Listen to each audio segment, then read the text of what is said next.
have just about 2 minutes to go. Floor, and we want to figure out who's going in what order.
Wow, welcome. Take seats, please.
Good afternoon. Welcome to the Appellate Division First Department. We have some 7 hours of argument time that has been requested, so I ask that you please keep that in mind as I call the calendar. Please ask only for the time that you will absolutely need to make your most important points.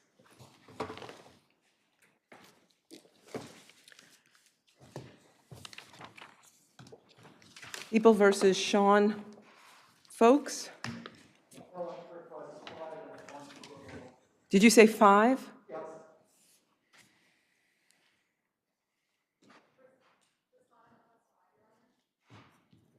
5, 1, and 5, thank you. Castro versus Village Supermarket.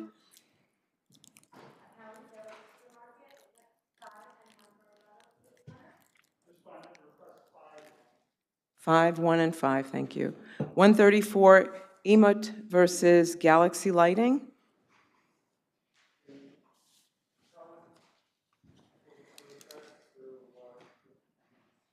I'm going to ask everyone to speak up. I've taken my mask off for this purpose. I usually have it on, and I speak loudly.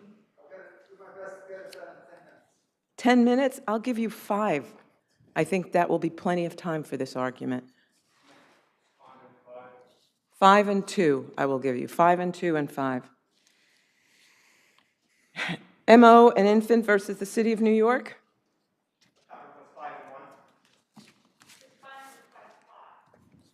5, 1, and 5. People versus Brett Johnson.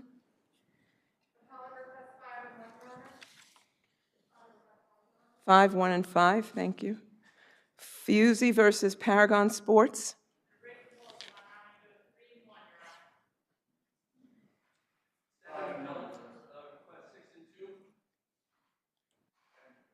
'Just a moment. 3 and 1, I'll give you 5 and 2, and you are?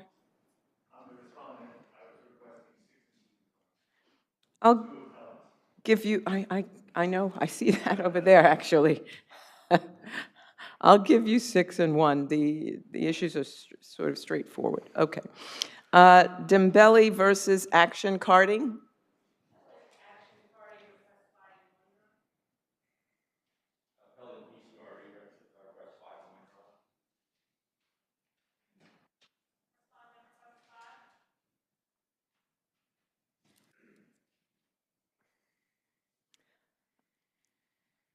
Okay, 5-1, 5 and 1 and 5.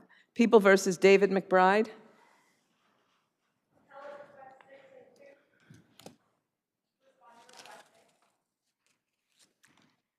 6, 2, and 6. Coker versus Perez. Coker versus Perez, submitted. People versus Lewis Outlaw, submitted. Wheel versus Newton.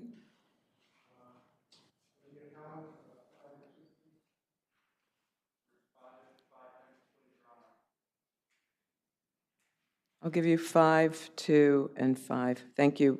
PF2 Securities versus Philbean. Is there a respondent here? 6? I'll give you 8, 2, and 6. Florichik versus the City of New York. Respondent appellate MTA, 4 minutes, please.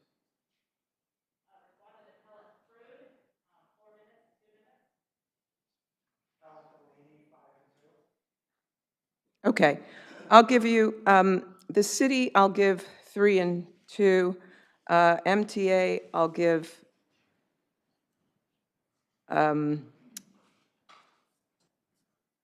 2. Prude, I'm sorry, was it?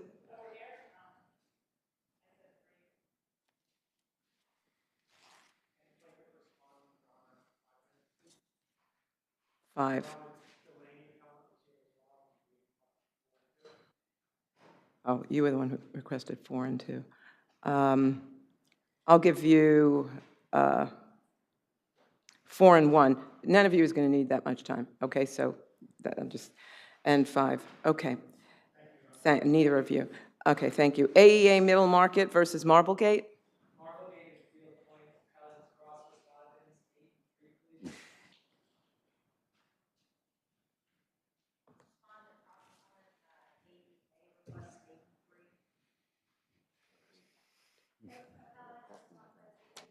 You have to keep your voices up, I'm sorry. You have to keep your voices up.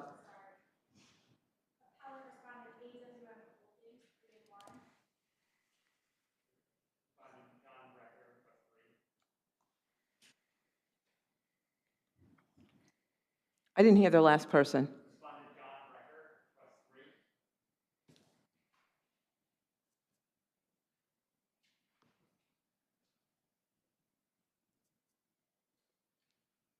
I'll give you 6 and 2, 6 and 2, 3 and 1 and 3.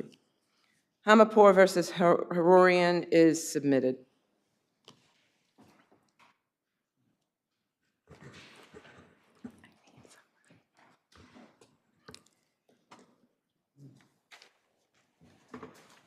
First case for argument is People versus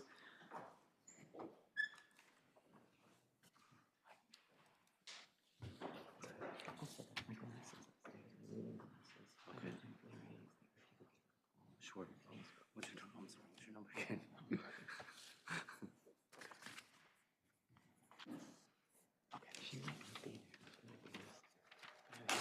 So we'll get them.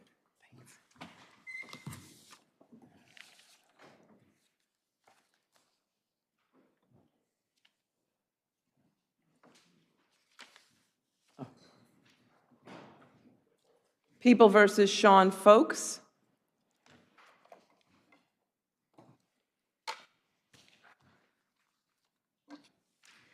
Good afternoon, Your Honors. David Clem for Appellant Sean Folks. Sean's 14-year prison sentence is excessive. He was involved in a violent gang that committed very serious acts.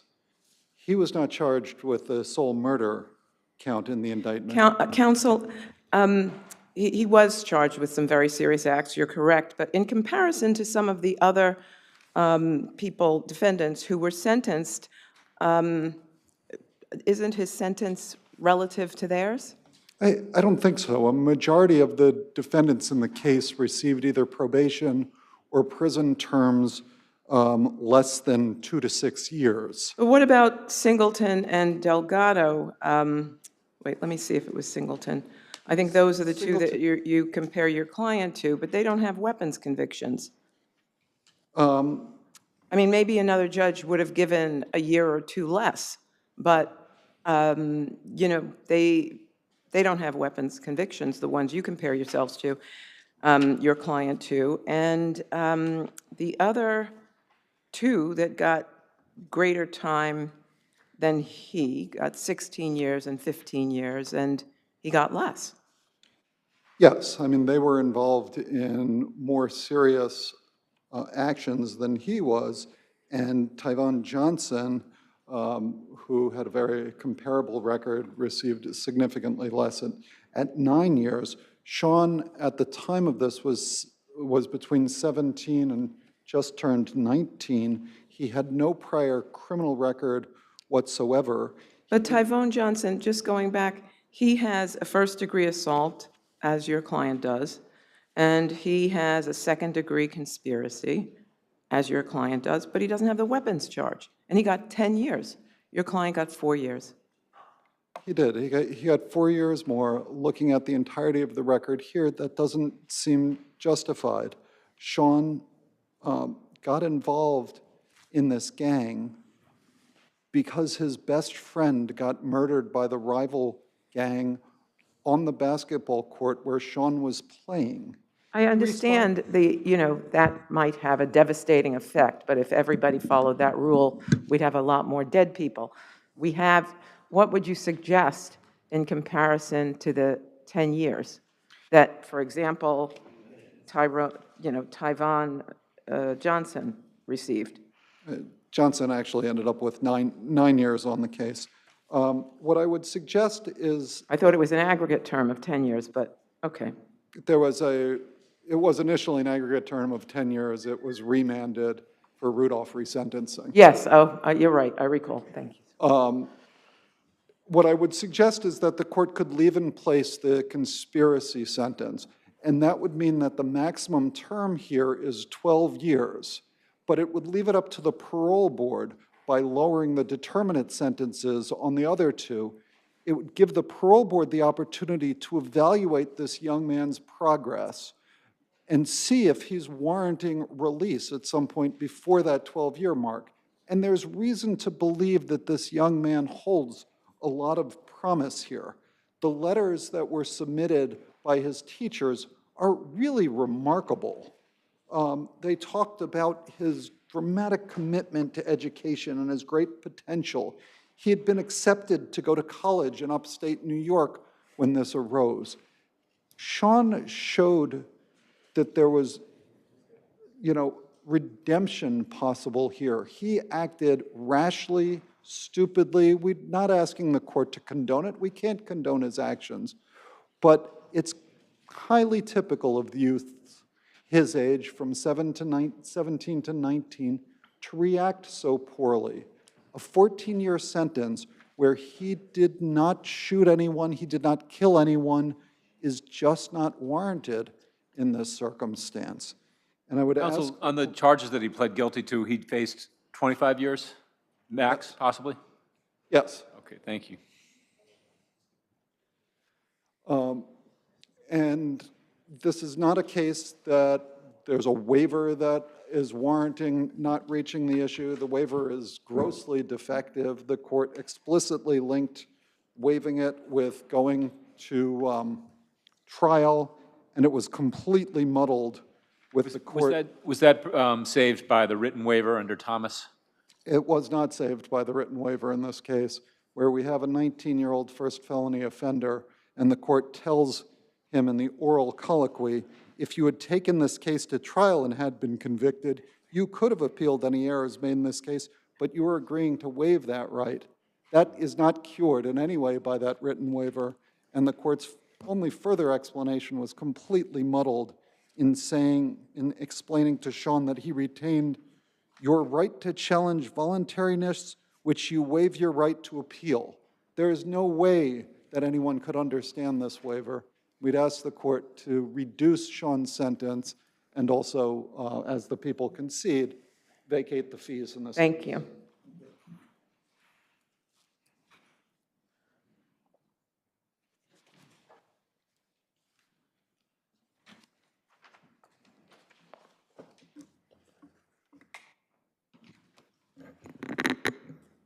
Your Honors, and may it please the Court, Anna Notchik for the people. Defendant's claim that his sentence is excessive is barred by his valid waiver of appeal, and in any event— Counsel, this waiver here, which counsel just said is not valid, doesn't it create an ambiguity in that it makes it seem, from the way the judge spoke, that she was talking about the appeal rights with regard to the trial? She didn't separate the trial rights from the appellate rights. She didn't make it distinct what he would be waiving. So how is that, how does the written waiver miraculously cure what the court did? I mean, why bother to have the court say anything if we'd rely on the written waiver in this instance? Well, Your Honor, the written waiver did cure those ambiguities. Additionally, at the plea and sentencing proceeding, only after finishing what rights defendant was giving up by pleading guilty did Justice Bybin say, in addition, you're also giving up the right to appeal any issues had you gone to trial. That exact phrase has actually been upheld by this court in a valid waiver previously. We've also indicated that one needs to say that it's distinct and separate. And there's nothing here that does that. And the way she says it, regardless of what you're saying, the way she says it causes there to be a link between what she says and the trial rights, as opposed to a separation that's distinct. Well, that was all. There was also the written waiver, which clearly laid out what rights defendant was giving up and what rights he was keeping. But in any event, defendant's sentence was fair and appropriate and should not be disturbed on appeal. The underlying crimes in this case consist of participation in a 2-year-long conspiracy to terrorize a neighborhood through physical assaults, shootings, slashings, robberies. There is no question that these are heinous crimes. They're awful. But what about the fact that we reduced by 1 year Tavon Johnson, who had first-degree assault and second-degree conspiracy charges? He received 10 years. I'm not saying there's a comparison between what he did and what this defendant did, but I'm saying in light of what they did and the backgrounds, why shouldn't we reduce this case by 1 or 2 years? Well, Your Honor, in Johnson, this court actually reversed for a possible YO adjudication. There was no YO adjudication on the record in that case. When it was reversed, then he was resentenced to just 9 years. However, Johnson was only indicted on 22 counts and was only implicated in 25 overt acts. Here, the defendant was indicted on 25 felony counts, was involved in 41 overt acts. His plea allowed him to plead guilty to just 3 of those. And given the leniency of that plea and the possible sentencing exposure he faced had he gone to trial, his sentence is not excessive. And if there are no further questions, we ask that you affirm. What is wrong with your friend's, sorry. I'm sorry. What's wrong with your friend's suggestion that we simply sentence him to the conspiracy 4 to 12-year period and allow the parole board to evaluate his progress while incarcerated?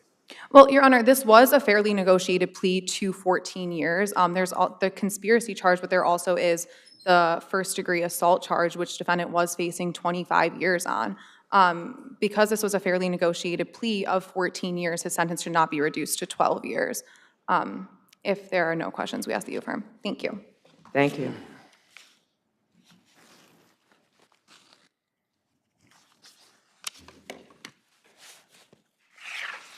As the court's well aware. So, counsel, I have something to ask. You had mentioned when you were arguing that this individual was drawn into the life of gangs because he saw his best friend get murdered.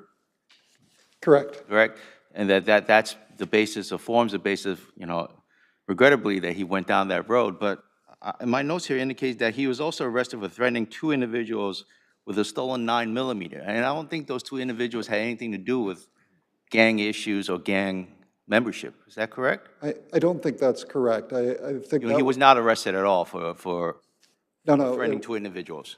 that was one of the overt acts, I believe, and charged in this case. He had been Right. previously arrested for one of the incidents. All of the activity is related to this same gang activity that's before the court. Okay, so one the case, two it's individuals not- so the two individuals were related to the gang It's activity. my understanding that those two individuals were in the Two Deep gang, which was the other gang that was being warred against here. Okay, thank you. Thank you. I would suggest, as I indicated before, that giving the parole board an option to evaluate his growth and maturity would be very much in keeping with social science and would be an appropriate result here. Thank you. Thank you both. Castro versus Village Supermarket?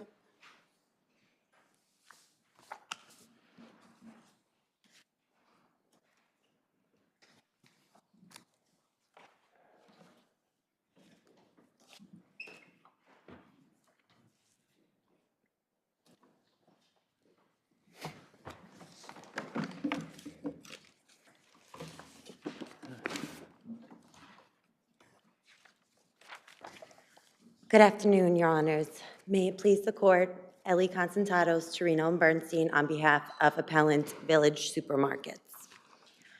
On the eve of the appellant's submission of its reply brief, this honorable court issued a decision which was entered on October 13, 2022, in the matter of Cardinal versus Avalon West Chelsea on striking similar facts to those at bar. Counsel, you want summary judgment here, but on a case like this, isn't the issue of whether it's open and obvious and not inherently dangerous one of these classic questions of fact? And how do we make that determination ourselves without bringing facts into the case? Your Honor, in this matter, the condition was open and obvious, known to the plaintiff, as she undeniably testified that on her... Yeah, but they indicate that there was an inherent dangerousness in it because it was on a level and a place that was different than the stand on which the rest of the red carts were. There was a stand, the red carts were on them. This one was placed not where the other ones were stacked, but in front and lower, so that it created this trap, and those are issues of inherent dangerousness that you're asking us to decide, which is really for the jury to decide. Isn't Your that Honor, true? the basket, the subject basket, which the plaintiff has alleged to have tripped over, was on the floor. However, it was plaintiff's own testimony that she believed all of the baskets were stacked on the floor and not on the cart. And as per the testimony... Well, that presents the issue right there, because they weren't. We know they weren't, so that goes to show that she was completely confused by what she was presented with. However, on approach to the podium, she did have adequate space to walk and traverse around the baskets, and she did, in fact, stand next to the baskets with knowledge of the existence of the basket. We did have surveillance Yes. video in this case and lots of pictures that we were all able to see. So if she got up there, and she wasn't there very long before she fell over, I think it's very hard for you to make out, at least on summary judgment, that she knew it was there, that she knew that they were there and that there was one basket on the floor. I mean, it looked like she was a little, pushed, because of that cart, that she was a little pushed over, her space was a little cramped when she was talking, and she tripped over it. So I just don't see how you make it, I mean, maybe you'll win the case, but I don't see how you win on summary judgment.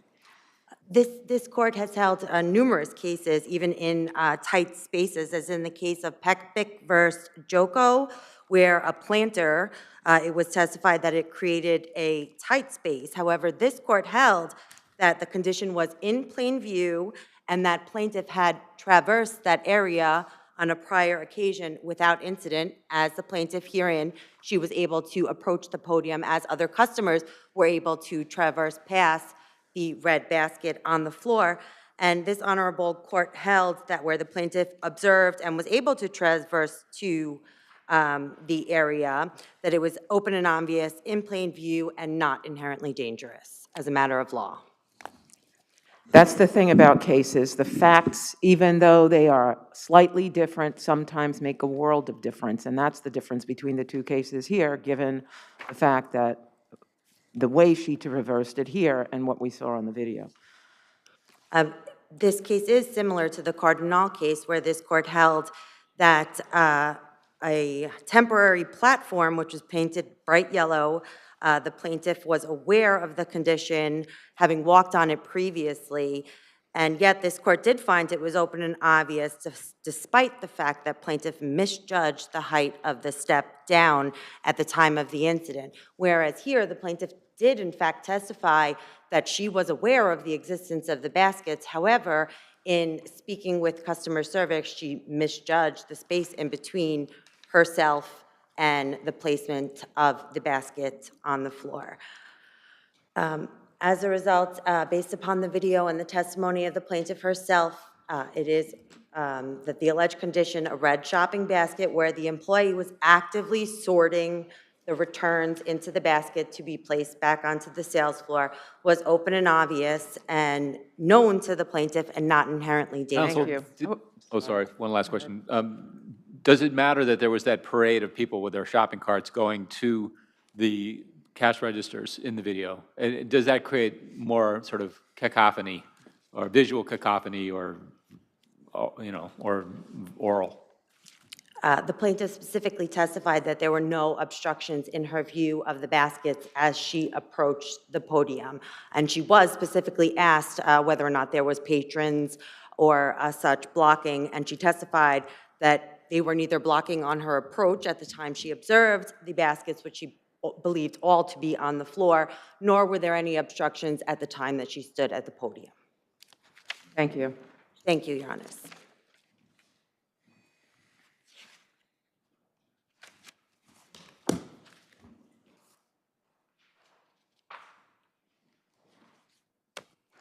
Good afternoon, Your Honors.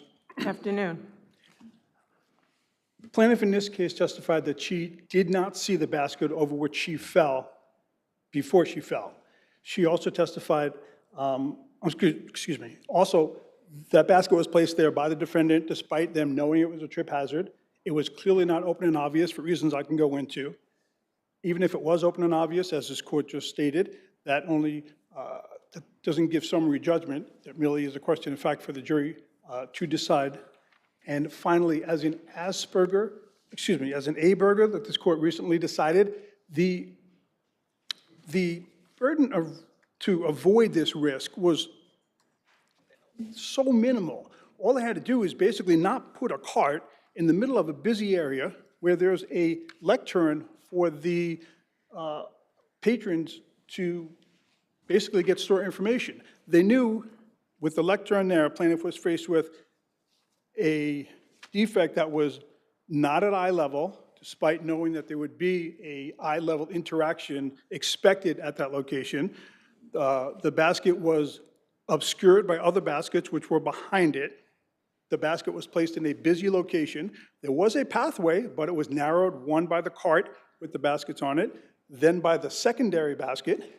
Also, there was a lot going on, as Your Honor just stated, with a lot of things, a lot of baskets and patrons on the left, the people behind the lectern in front of her.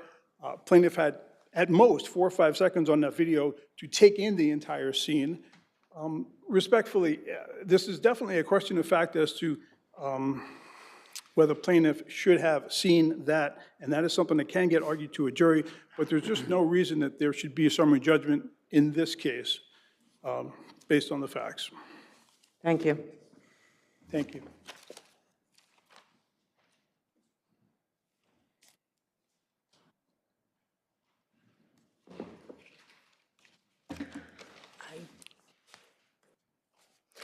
In response, Your Honors, plaintiff did in fact testify that she did see them. This is not an issue where the plaintiff did not observe the alleged condition. And Furthermore, it was not contrary to store policy. The defendant's employee specifically testified that she would not have taken any action with respect to the subject basket on the floor, as there was adequate clearance for the customers to walk by, to approach the podium, and to speak with customer service on either side of the stacked baskets, as well as within the walkway. Had plaintiff returned from the area from which she came, she would have the incident would not have occurred. Thank you. Thank you, Your Honors. Thank you both. 134, EMA versus Galaxy Lighting.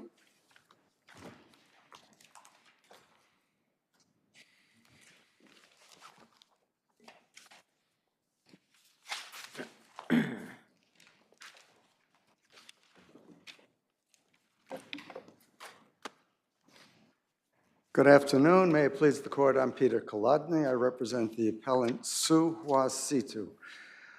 This is an action that arises from a lease between the plaintiff, owner of a building, and... We know the facts, counsel. Why don't you get to your argument?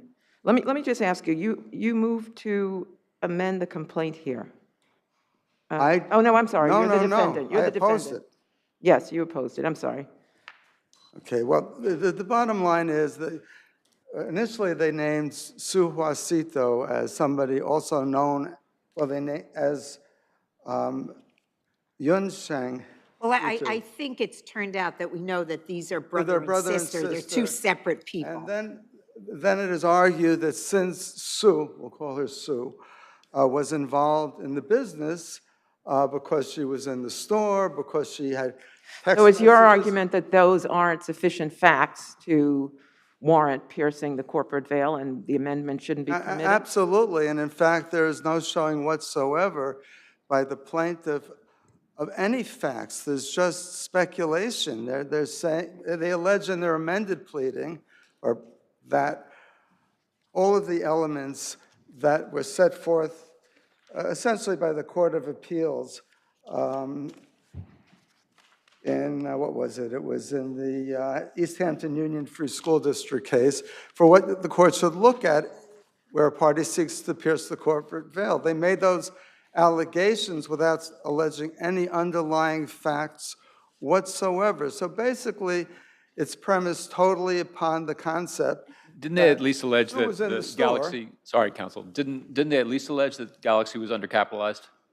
I'm sorry, didn't the plaintiffs allege in the amended complaint at least that Galaxy was undercapitalized? They make the allegation, but there's no basis whatsoever for why There was a they were non-pay, right, before, undercapitalized. I'm sorry. They claim they never intended to pay rent, but if you look at the facts, they paid rent for the first 5 months of the lease and defaulted in the 6th month. So we have a typical situation of a failed business. It just didn't make it. If every failed business rendered the principals, and my client wasn't even a principal here, she was a sister helping her brother, but even assuming that she had been a principal, if every failed business that defaults in making rent payments results in the principals being personally liable for the obligations under the lease, it would be absurd. Go ahead. This is just a motion to amend the complaint. So they just had, you know, your burden is heavy. You've got to show that it totally lacks merit, the amendment. Your Honor, if I And so may. we're not at, you know, we're not at summary judgment stage, we're not at trial stage, we're just at the amendment stage. Well, you know, the law is very well settled, and I'm quoting, I don't think I have the citation here, that while leave to amend is to be freely given, it has been consistently held that in order to conserve judicial resources, examination of the underlying merit of the proposed amendment is mandated. And then there are cases, and most of them come out of this court, that say you can't just allege conclusions. You can't speculate. You have to have facts in order for the leave to amend to be granted. But let me just ask you, this lease began December 1st, 2018, right? No, it began on May 1st, 2018. May 1st, 2018. and they stopped paying rent in December of 2018? Yes, I believe that's correct. For No, an entire, yes, yes, for that's the correct. entirety. They didn't vacate, they just stopped paying rent. We're not talking about COVID or anything else. They stopped paying rent and haven't paid rent since, right? Well, there were disputes between the tenant and the landlord, but that really isn't really much part of the record, other than things that the plaintiff produced, where they show that they're complaining about the condition of the premises, they're complaining about, I think it's the gate, that there were problems, and there is in fact a letter which is not signed, but they claim, they assume, they don't know, but assume was from Sue, going through all the things that were problematic and what needed to be done that weren't being taken care of. So there were disputes between the parties. They started a non-payment proceeding, and within 2 months of the commencement date, the Galaxy surrendered the space. They didn't drag it out. They didn't fight to stay in there. Thank you. You have some rebuttal time. Thank you. Thank you, Judge.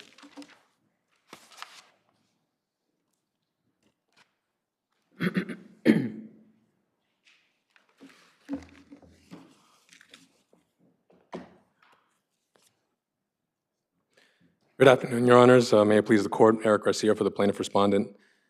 The lower court's order should be affirmed for the following three reasons. Did you sufficiently allege in your proposed amended complaint the basic things that you needed to allege for piercing the corporate veil? Your Honor, I believe the plaintiff did at least satisfy of pleading the basic elements for piercing the corporate veil or alter ego to assert individual claims against each of the individual defendants. And any deficiencies, I would submit that in this cross motion for leave to amend were supplemented by the 3 affidavits which we submitted in opposition to their motion. So from a procedural standpoint, I want to start with, first, we believe that the lower court's order should be affirmed because when the appellant's underlying motion to dismiss was basically rendered moot when we cross-moved for leave to amend. And this court in Singh versus Wesco, which I believe was entered earlier this year in January of this year, it goes to that point that when there's a motion to dismiss and you cross-move for leave to amend, it renders the underlying motion to dismiss moot. So just on a procedural standpoint, I believe the motion should be, the underlying order should be affirmed. From a factual and substantive standpoint, I believe that the lower court's order should be affirmed because we submitted at least 3 firsthand knowledge affidavits and documentary evidence showing the involvement of Suhua Situ in the day-to-day operations and in the management of Galaxy, which we believe goes far beyond just being a family favor or just serving as an English interpreter for her brother. You'd concede that involvement's not enough, right? There has to be some non-observation of the corporate form to pierce the corporate veil, correct? Correct, not following corporate formalities, but I think the basic 2 elements that go to the heart of it is domination and control and abuse of the corporate form for some type of nefarious or, fraudulent. Now, other than the fact that they weren't paying the rent, I think they paid for the first few months, but then they stopped paying rent. I mean, what other allegations did you make about the corporate form and some kind of nefarious reasons for what they were doing? Basically, that they were using this business, they were operating in, and we had 3 affidavits attesting and eyewitnessing that Suhua Situ was there operating the business. But is there something more than something in those affidavits and from what you just said that she was operating the business to suggest that she was more than an active employee who would be there to open the store, would always be in the store, would be there to respond to calls? Yes, Your Honor. I think that all the affidavits, I think there's affidavits from Jennifer Suarez, Amanda Santiago, and from John Young, all attesting to the fact that this went above and beyond just being some mere employee. I mean, her brother, I think, did not speak English. So, I mean, at least one of the affidavits suggested that she was really the one they were dealing with because she was helping her brother out because he didn't speak the language, correct? Right, but there's also affidavits in the record showing that. That could be just mere interpretation, so the affidavits need to show more than that. Yeah, I mean, from what I'm told, he speaks English, and it's just, I think it's just basic pretext. So, Your Honors, I believe there's 3 points for why the lower court's order should be affirmed. 1, the mootness because of the cross motion. 2, because of the documentary evidence that was submitted. And 3, because there's a presumption in favor of freely granting motions for leave to amend under 3025B. And if there's no further questions, I rest on the papers. Thank you. Counsel? Yes, you have rebuttal. First of all, as to the position that when you make a motion to amend, it renders a motion to dismiss moot. By virtue of making the motion, it does not render the motion to dismiss moot. If the motion is granted, then clearly the motion to dismiss is moot because the amendment supersedes the complaint. Well, that's the situation you have right here. The cross motion to amend was granted. So Well, your right. argument now would be that the cross motion shouldn't have been granted because it was palpably insufficient. You can't, we got to go beyond your motion to dismiss, right? I mean, Precisely, that's Your where Honor, we are that's what I was procedurally. getting to. So that's why you're attacking the Supreme Court's decision to grant the cross motion.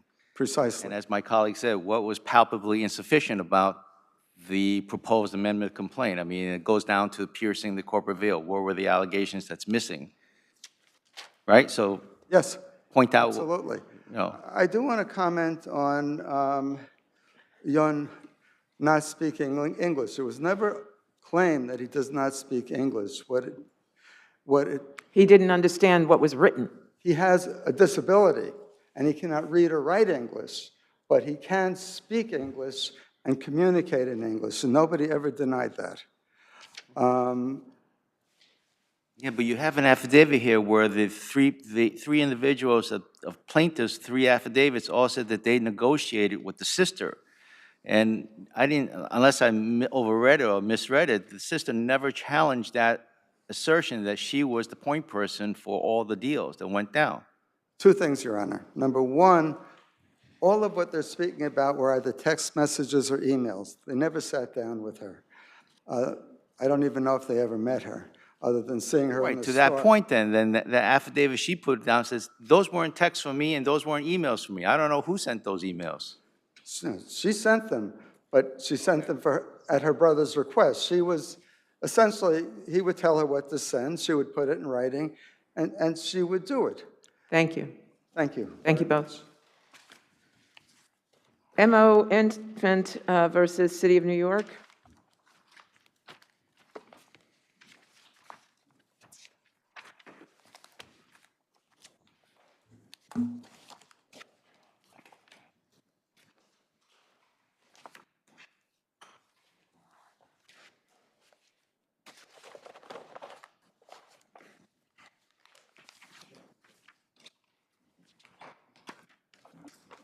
Good afternoon, Your Honors. May it please the court. I'm Douglas Herring from Certain Zilberg on behalf of the plaintiff appellants Jessica Lopez and M.O. and Infant. The heart of this appeal presents a fairly straightforward and simple question whether a qualified expert may offer opinions based on their personal knowledge, decades of experience, and professional training. Unsurprisingly, this court and each of its sister departments have previously answered that they can. So this court... Doesn't he still need to, even if his opinion is well considered and based on years of experience, doesn't he still need to anchor it to some standard or regulation? So this court held in Mitrovic versus Silverman in 2013, there is no threshold requirement that an expert's opinion be grounded in a specific regulation or written rule or policy. It can be based on their personal knowledge and professional experience. This court also held in Sumovich versus Gimbel Brothers, specifically where an expert offers an opinion that is related to, quote, expertise directly related to disputed issues at trial, it would be error for the Supreme Court not to consider it. So here we had a summary judgment motion with a qualified expert, and the respondent does not contest that our expert was qualified. In fact, the city and the Department of Education regularly rely on him to offer conclusions as to the safety of school facilities and retain him as a liability consultant. So his qualifications have never been contested, and based on his own personal Well, knowledge. my question is, you know, when I looked at the record here, unless I missed it, he didn't say anything about how this type of situation or a tip over happens constantly or happens so frequently that the city and the Department of Education should be on notice that they got to fix the problem. I didn't see that. Did he say that? Did he make that point? I don't believe he referenced the frequency with which this happened. That would go more towards the CPSC reports that were submitted as part of the record. And did they say that that happens with frequency, with common frequency? Yes, furniture tip-over incidents are well-studied and well-documented. No. You didn't answer my question. Are they documenting that these happen in the city schools frequently? Specifically with regard to city schools, that was not covered in the CPSC report. Okay, I didn't think I missed it. All right. That would go to Professor Levenberg's affidavit at page 80 in the record, paragraph 20.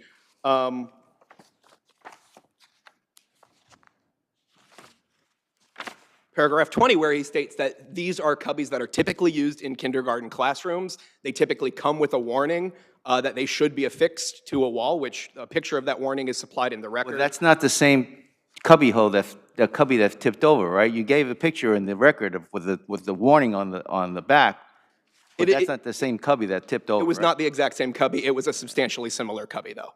And that was Well, you just said two things that were diametrically, the substantially same and not the same. Okay, I got it. It was not the same specific cubby unit, but it was, for all intents and purposes, the same type of cubby furniture. There were no appreciable differences.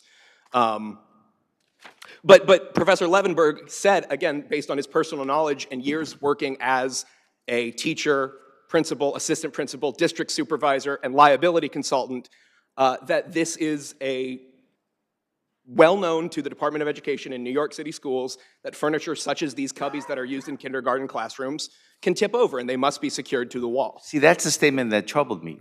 When you say well known, where is he saying that? That's a conclusory statement. Where is he backing that statement up? Again, that would be based on his personal knowledge. He has held many positions which has specifically called upon him to offer conclusions as to the safety of school facilities. So he, as teacher, as principal, as co-chair of his school safety committee. Not disputing that. I'm just saying, I know on X date, these things tipped over. I have personal knowledge of that. I went and investigated it. You know, that's what I'm looking for, rather than a conclusion that says, look, these things should have been, people should know that these things tip over. That's all I'm just pointing out what the record tells me. I understand. So to the point of these are incidents that happen generally, the CPSC reports address that generally. Again, I take your point that does not specifically go to the issue of cubbies in New York City schools, and that is where the expert opinion and personal knowledge of Professor Levenberg supplies that knowledge based on experience. And again, he has held these positions where he has specifically had to make these conclusions for these respondents with respect to whether school facilities are safe and secure, both as teacher, as liability consultant. Likewise, with respect to the negligent supervision of the child in this case, Professor Levenberg's opinion that a 5-year-old child should never be left unsupervised is entirely consistent with this court's holding in Garcia. If there are no further questions. Thank you. Thank you.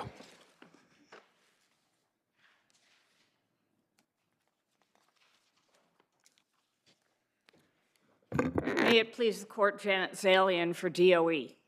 The question whether a defendant acted with due care is, of course, the classic jury question.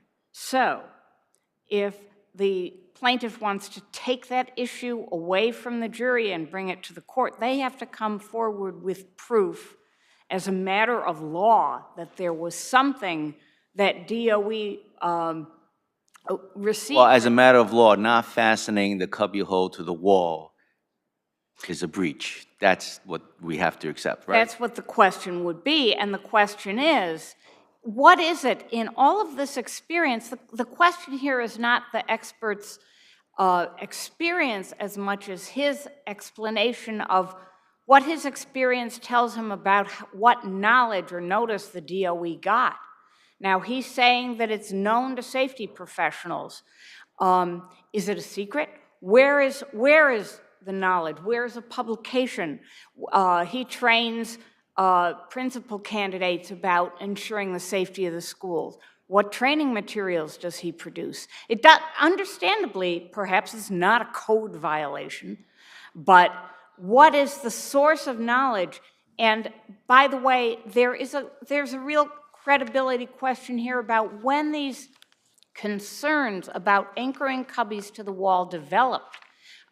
There is, in fact, no evidence that the warning label depicted in the 2018 photo had anything to do with the 2010 cubby.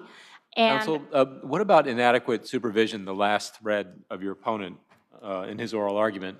Was there inadequate supervision here? well, that is a classic jury question here. No, but there's because- sometimes, I know we have cases where the supervision is so absent that we can find as a matter of law that it was inadequate. Is that the case here? No, because here's why. The question is, would a reasonable parent with a 5-year-old expect that that child may be able to retrieve an item from a closet or a cubby while the parent's nearby?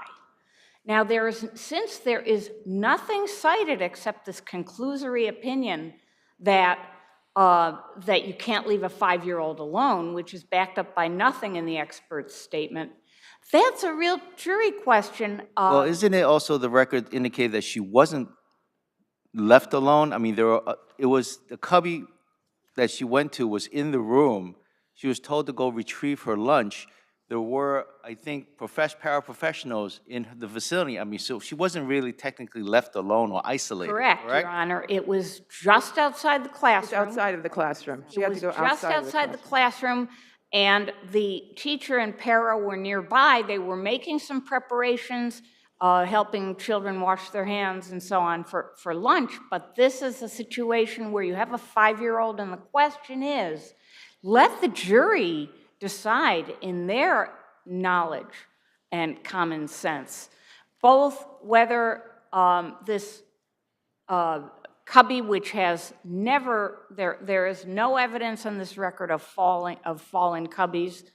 Yeah, because in this situation, if it's a lack of supervision, I guess no amount of supervision would have prevented the cubby from falling, because she was, from what I read, she yanked for her lunch pail because it got stuck or something. She made it tug and it fell on her. Absolutely, Well, even if there Ron. were a paraprofessional or teacher standing right next to her, it still would have fell on her. Absolutely, Your Honor, and interestingly enough, the plaintiff agreed that had the cubbies been located within the classroom, they wouldn't have a negligent supervision claim, but that's an interesting thing, because even in that situation, the teacher can't be standing next to every student at every time.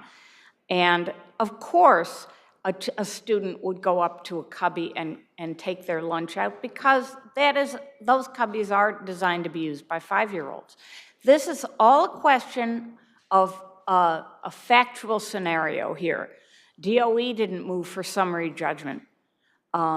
This really is a jury question. If the court has no further... You offered no expert opinion or otherwise as to the viability of having these cubbies outside the room, not affixed to the wall. And you didn't put in anything about that. No, we did not put in an expert opinion, but of course the plaintiff has to make a prima facie case here. And if the court has no further questions, I'll... Thank you very much. Thank you very much.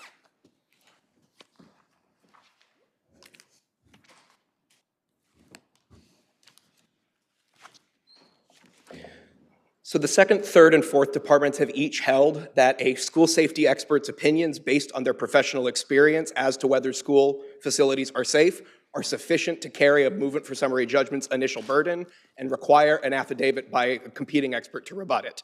That would be Walker v. Comack in the second department, Milbrand v. Kenmore Town of Tonawanda Union Free School District in the fourth department, and most recently, El Badwi XL Green, the Saugerty Central School District in the third department. Well, I don't know if you need an expert to rebut it. I mean, they can always challenge your expert's opinion and let the trier of fact decide whether or not there's any weightage to be given to your expert. I mean, they don't necessarily, I don't agree with you saying that you need to have an expert to rebut it. I mean, they can live or die with respect to your expert, right? Well, if the expert meets the prima facie burden and based on these cases of the second, third, and fourth department, an expert's opinions based on their personal knowledge and experience in the field does meet that prima facie burden, that mandates a response with evidence in admissible form. Here they've provided absolutely nothing. They've submitted no evidence. Thank you very much. Thank you. Thank you both.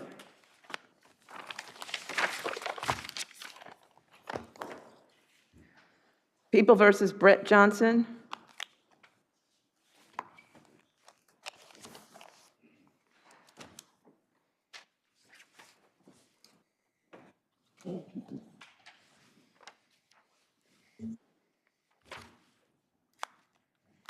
Good afternoon, Your Honors. May it please the Court. Cara Labini for Appellant Brett Johnson. Brett Johnson was sentenced to 13 to 26 years for using counterfeit bills and later tampering with them.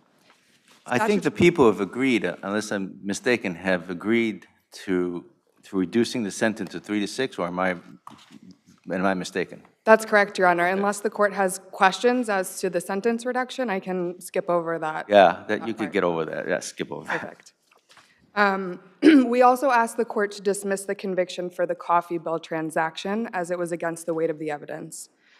All the prosecution's evidence as to Mr. Johnson's using a counterfeit bill at the back register of Bear Burger to purchase a coffee can be found in one short paragraph at page 13 of their brief. And that paragraph details the following.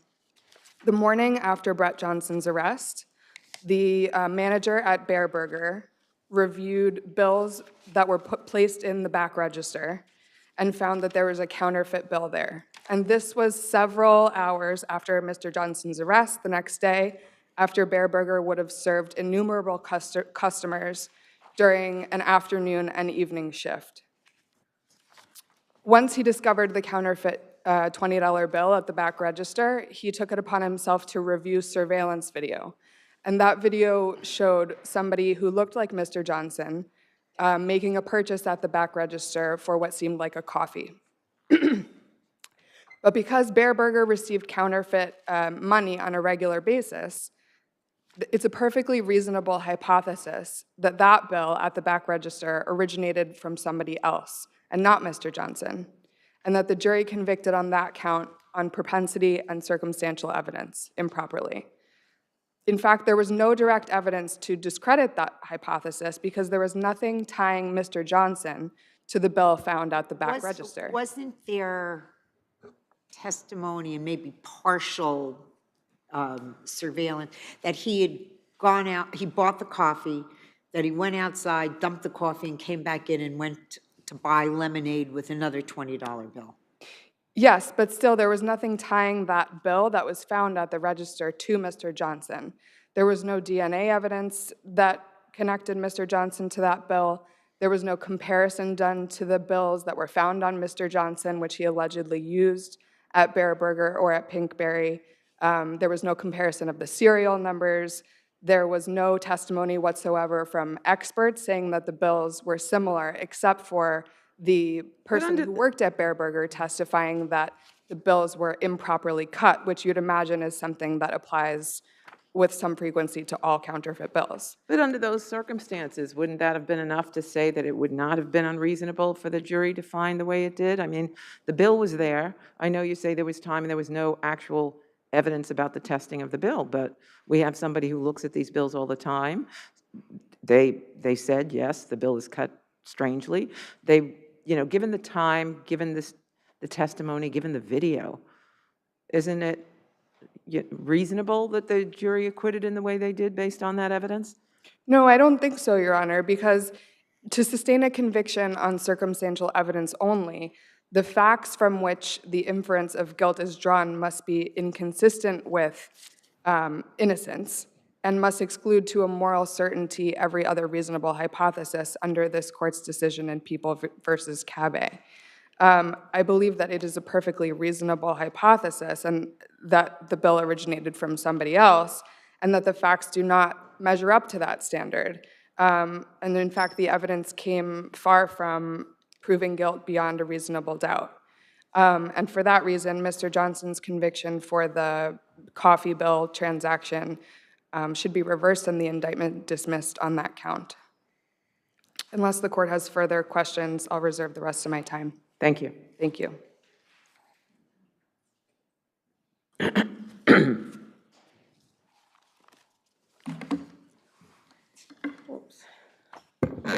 May it please the court, Malancha Chanda for the people. Defendant's conviction for the Bear Burger coffee transaction well accorded with the weight of the evidence. It was captured on video footage that was admitted in comporting with the best evidence rule, and he is seen on the video. He admitted being on the video, at least with respect to the subsequent lemonade transaction, and I believe he also admitted seeing himself on video. More importantly, he admitted that he had used a $20 bill during that coffee transaction. But as counsel said, there's nothing to tie him in specifically with that bill because other people used the register. There had been a couple of other transactions. It had been a little while before the person in the store realized it and set chase.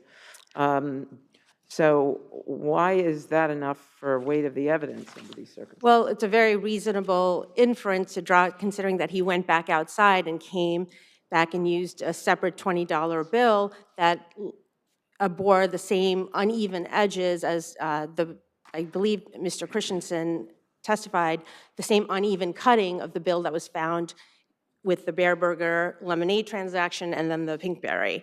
And most importantly, we're ignoring the admission in his phone calls at Rikers when he said that he had used two separate bills. Did he say, oh, sorry, go ahead. Yes, he had I thought used you were going to two talk separate about bills, monopoly. Pinkberry and Bear Burger. So you have his admission.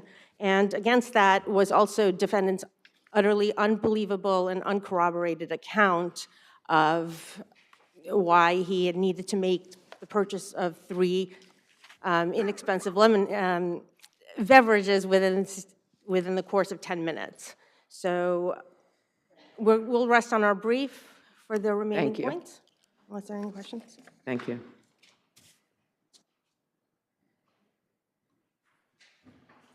Unless the court has further questions, no rebuttal. Okay, thank you very much. Thank you both. Busey versus Paragon Sporting.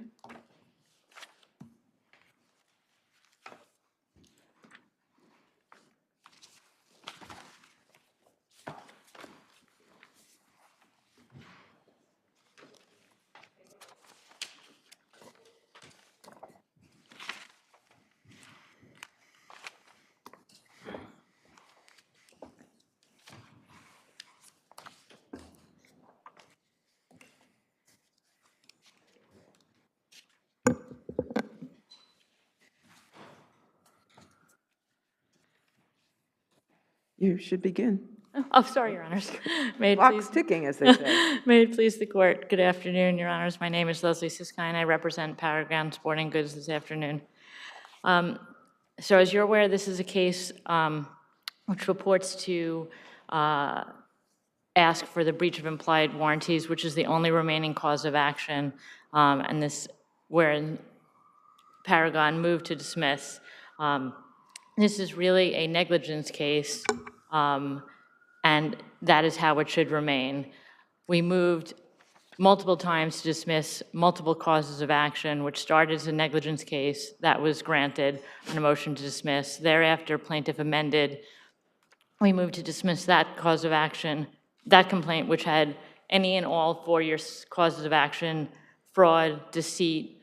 I can name. Counsel, if the plaintiff was expected to use the band in the manner depicted in the photo that was there, why doesn't that constitute an implied warranty? Well, Your Honor. That the product was safe, obviously. So, first of all, what he picked was a demonstration band, and at this point, when it was a summons complaint, there was really no evidence at that point in the complaint that he was relying on the picture, and using the picture doesn't make it a breach of an implied warranty for fitness, because the complaint at this point, I would agree with you that that would be more properly potentially a motion for summary judgment, but the implied warranty is whether or not it's used for it's reasonable for its intended purpose, and the picture does not make it used for its intended purpose. Its intended purpose. What's the picture there for? It's a What's the picture there for, showing somebody using it in a particular way? It's theoretically a picture of a demonstration, but just because an accident happens doesn't mean it's not there for it's used for its intended purpose, and that doesn't make it the implied warranty, Your Honor. Just because there's a picture on the box of a model demonstrating, for example, if it was an arm or holding it over his head, just because an accident happened in theory does not mean that an implied warranty has been breached. So that does not mean that a cause of action therefore exists in that manner. So a picture on a box is not an implied warranty. An implied warranty, as I'm sure all Your Honors are familiar what the cause of action states. In order to set forth a claim, the item has to be unintended or unfit for its particular use. Just having the picture on the box does not mean that you set forth that cause of action. Thank you. You're welcome, Your Honor. If there are no other questions, I'll yield my time.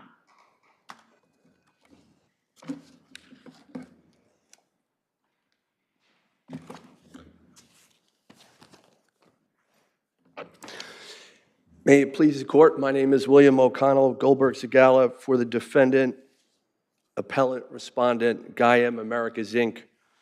Your Honors, in the first motion to dismiss the first amended complaint, the court granted that, and it gave the plaintiff a roadmap of how to revise his complaint and how to succeed.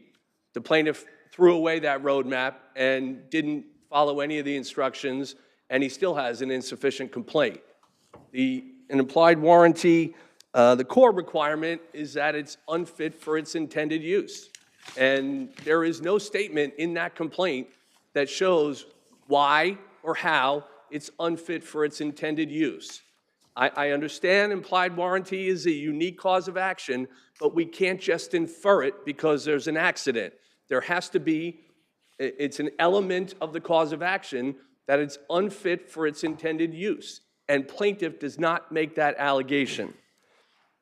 Your Honor, just forgive me for leaning down. My vision is just failing me at this moment. Go ahead, yes, Your Honor. Didn't he say something about he had it under his foot and it slipped out and that's why it projected back, and so it, based upon the way it was, what it was alleged to be, he should have been able to hold it down more securely under his foot, that part that goes under your foot and the other part that you're holding up to exercise, to pull up on, so the bands. So isn't that enough, or does he have to allege more? I think he has to allege more. I mean, what you just said could easily be interpreted as he failed to allege his own comparative negligence, that he let his foot come up and he didn't He's step not on going it. to allege that. You can't allege that. Well, I understand that, but my point is I do think you have to allege more. I've read this second amended complaint dozens of times, and I'm trying to figure out— Not so long, so it doesn't— how or why is this unfit? And we can't. I see my light, so I'm going to switch down. It's more like a product's liability. He's trying to, the second amendment complaint is trying to push it down the product's liability road, right? I mean, this is like, as counsel, as your, the other appellant said, it's really a negligence claim. Well, this is a negligence claim, but there's obviously a time problem, so counsel put it into warranty, and that's the way it worked. But there were a couple allegations that arguably would say unfitness, and one of them has to do with whether it's soiled, and it was by repeated use by the public. My client was a manufacturer, obviously not responsible for that. It's when it leaves my hands, so it can't be. And the second one was that the warnings were somehow concealed. First of all, no failure to warn claim in this action. But secondly, the warnings were, exercise instruction sheet was listed right on the front of the box. And it was available, and all the boxes were right there. The plaintiff had But the thing, this was outside of the box. This was like the tester, right? That's why it was a little dirty and it was hanging up on a hook, and they said, here, you could test it. Just try it out, right? It was, Your Honor, but again, that... Your point is that your client, I'm sorry, not your client, but the plaintiff never even went to the box, never even looked or saw the box. He did not. He freely admits. In fact, he admits that the warnings in the box were essentially adequate, but he didn't go and look at them. And then he says that it was unfit for its intended use. As pleaded, it doesn't state a cause of action. Express warranty in this case obviously has different causes of action. Need an affirmation of fact or promise that the goods will conform. There was no affirmation. And that of was fact. Dismissed. What's that? The express That was warranty dismissed, and I just want to say it's his cross appeal. It should remain. Sure. I can reserve for rebuttal, but that's my argument. I also say on the timeliness aspect, in this case, You have rebuttal. You save it for that, as you fair just enough. suggested. Yes, Your Honor. Thank you. Yes. May it please the court, James McCarney for the plaintiff, respondent, appellant, Manfredi Fiusi. I can see that the court is already focused on the image, which is so critical to this appeal, and this is page 56 of the record. But the court is absolutely correct.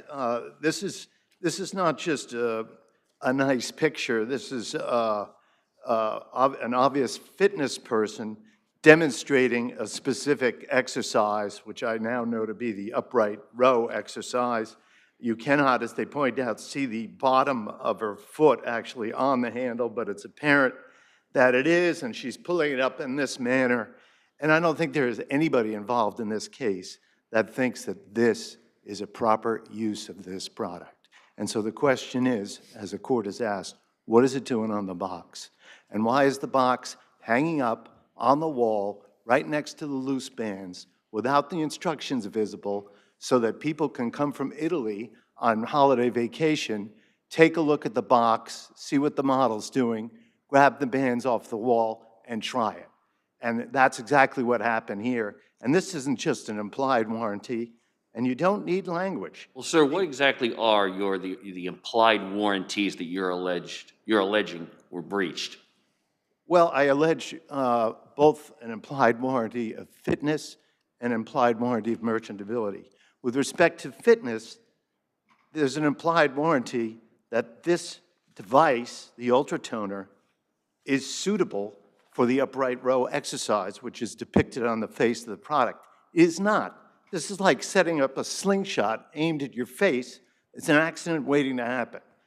And for the same reason, it's not merchantable, because you've got a product in packaging that instructs the user to use it in a way that's inherently Counsel, dangerous.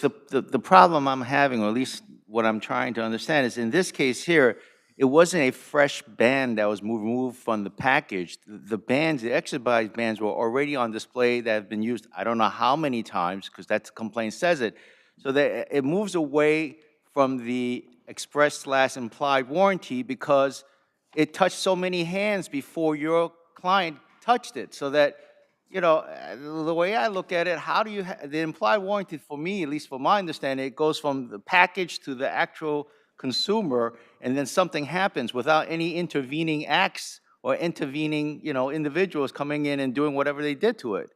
I think you're right, Judge. Not always right, but okay. No, I don't know if the lawyers say that, but in this particular instance, both the express and implied warranty go straight from the manufacturer, and in this case, Paragon, because of its action in putting the band on the wall. Yeah, that's, I'm not disputing that, but it went from the wall to on display to, I don't know, countless how many people touched it. Judge, you know, I hear you. A problem. That's a little bit of a problem there when you get into products liability. When we drafted the complaint, we knew the bands were on the wall. We didn't know whether this specific band was dirty or not, how new it was. We've now seen it. I'm not going to go outside the record, but I do not plead that the specific band at issue in this case was dirty and soiled, and that's what caused the accident. What I do plead is that there were a bunch of bands there, and some of them had been the subject of repeated use. And so, Sir, were these allegations with respect to the breach of implied warranty set forth in your complaint, or are you Yes. relying on other information extrinsic to the complaint to support those allegations? well, the implied warranty is set forth in detail in the implied warranty cause of action, and also in the breach of express warranty, which I'm asking the court to reinstate because I believe Supreme Court improperly overlooked that this image is itself a representation that performing the upright row exercise is a safe use for this product. We relied on that representation, and that's how we got injured. And that representation is mistaken. Now, there's some other, I see I only have a few seconds, but I did want to point out some other pictures. These are on 270, 71, and 72. We've got another problem beyond just what's going on with the photo. As you can see on 271, the band, which is a straight piece of round stock, has been joined, and it's the join, which you can see in 272, is underneath one of the handles. And as our expert has said, and he's testified in the Levitt case as well, first off, having these foam handles so that they roll, it makes it inherently probable that the device is going to slip out from under the foot, and putting the connector underneath the handle makes it even more likely. So we've got a product that is not safe to perform the upright row exercise that's depicted on the cover of the box in 272, but it's really not safe to perform any of the exercises that they're recommending because of the way it's been designed. Sir, So the warranty... assuming for a second that the expert's affidavit, if you will, was inadmissible or is inadmissible, do you state a claim as against one or both defendants for breach of the implied warranty within the four corners of your complaint? Yes, Judge. We were very careful to make sure we had all the elements there. And so I think you'll find, and I do recite those. I realize my time is out. I recite those in point 4, I believe it is, of my opening brief. I go through the allegations. Thank you. Okay, thank you.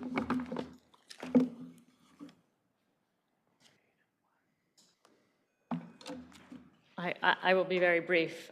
For the record, the expert's affidavit was deemed inadmissible, so anything Mr. McCarney cited on goes back to your Honor's point about it being a product liability case, which is not before this court. This was a motion to dismiss the complaint. So anything about whether the joint or how it's built is irrelevant on a motion for the to dismiss on whether it meets the implied warranties. With respect to your Honor, the complaint does not meet on the four corners. It does not. Is it enough, as your friend indicated, to plead the legal elements I'm sorry, of Your the Honor. claim? I'm slightly hard of hearing. Would you mind? I'm sorry. Is it enough, as your friend indicated, to plead the legal elements of the cause of action within the It is not. He has to support facts to state why it is not fit for its intended purpose. The fact that, with no disrespect to my friend, that through the course of discovery, we have learned that it is an upright row.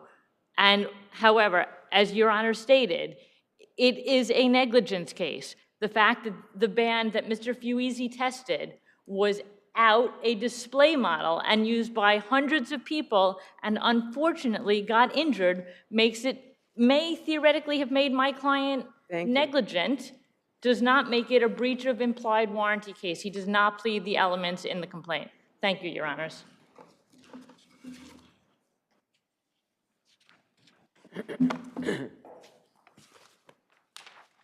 Your Honors, I'd just like to make two brief points.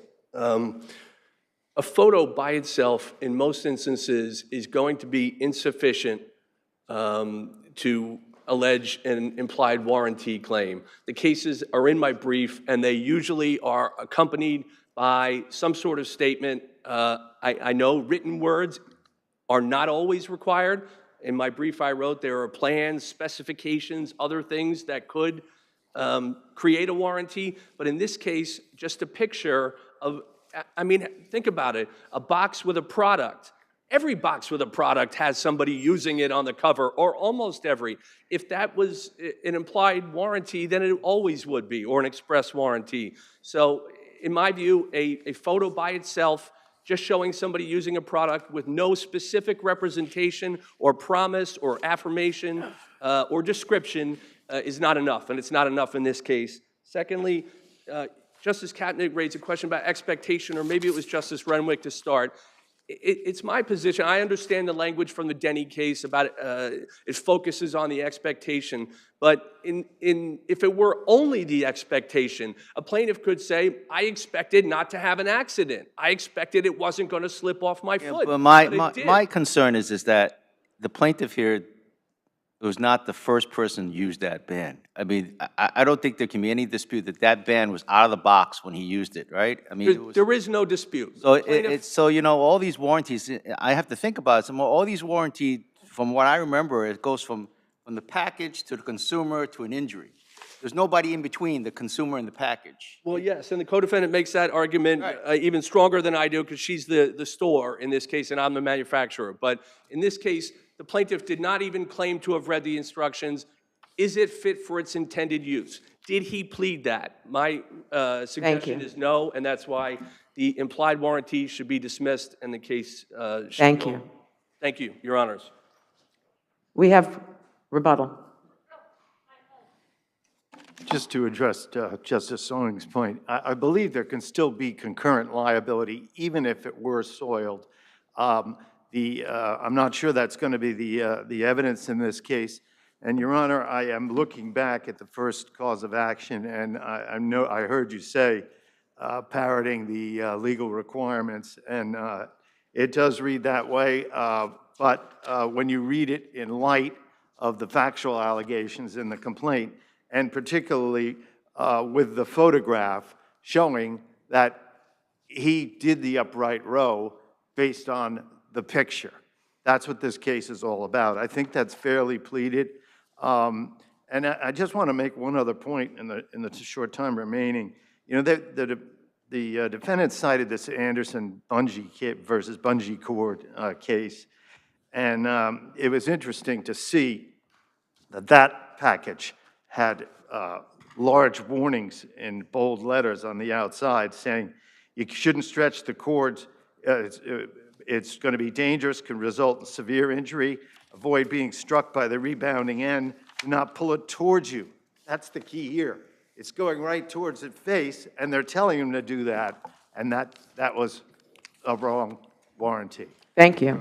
Thank you all. Dembele versus Action Carding.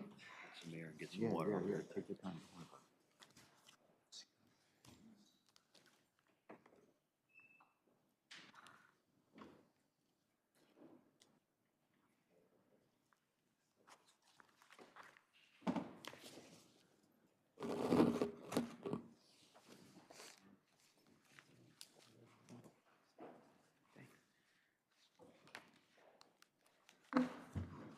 May it please the court, Mary Azaretto for the appellant Action Carding.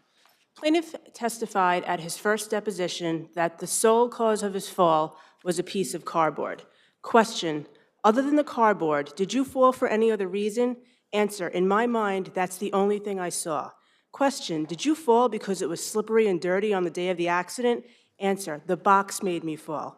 Question, did any oil or water contribute to the fall? So the way I look at the record is this cardboard, this cardboard that was on the floor that caused him to slip and fall. And my understanding of this record is that the Actions witnesses who were deposed said that when they went and picked up the dumpster, they did see cardboard on the floor.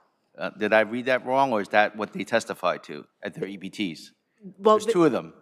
They testified that there have been instances where they have observed cardboard.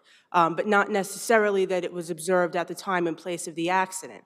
The action employees don't even return the dumpster to the location where the Right. accident took place. They leave them where they throw the stuff in the trash. Correct. And the Truck. reason why I cited to the testimony in the first place is because while it was first alleged that it was the cardboard, 3 years later at a subsequent deposition, all of a sudden it became the oil in the water. And I submit to you that that is nothing more than a feigned issue of fact, which is insufficient to defeat the motion. The cause here was the cardboard. As the cardboard relates to my client, which is a third-party contractor, the only way my client could be held liable to the plaintiff is if it launched a force or instrument of harm under Espinal.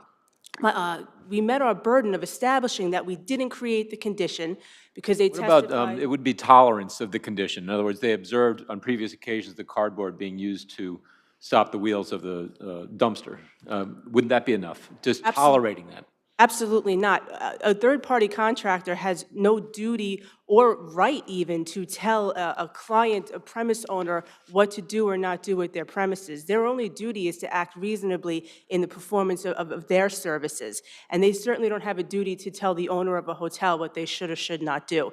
They have a duty to make sure they didn't create any dangerous conditions. And by not placing the cardboard there, they certainly didn't launch a Well, it's more like my colleague says, a notice situation. I mean, we can go to the extremes. If they notice some gasoline, a container of gas, a full gasoline there every time they go pick up the trash, they have, under your analysis, under your argument, they have no duty to tell the person who hired them that, hey, you got loaded stuff here, you should be careful. You're saying that they could just turn a blind eye at that point. They don't have a duty because the theory of constructive notice only applies to owners and possessors of property. It does not apply to a third party that the case law is clear owes no duty to the plaintiff. Constructive notice as a theory only applies to owners and possessors of property, not third parties. That's where the Espinal analysis comes in. That's where the three prongs come in. And the only arguable prong that could apply here. So your argument, then your argument would be there may be no direct liability, but at the end, they may be third-partied in. I'm sorry? There may be no direct liability under your argument, but they still, I mean, the owner or whoever hired your company can still commence a third-party action against you, right? I mean, under your argument there. Not if they allowed a condition to exist on their premises. Well, that's going to be fleshed out later on. Okay. Yeah, I mean, with all due respect, that's a speculative assertion that's really not present in this case, Your Honor. Okay. I'll rest on my brief at this point. Thank you. Thank you.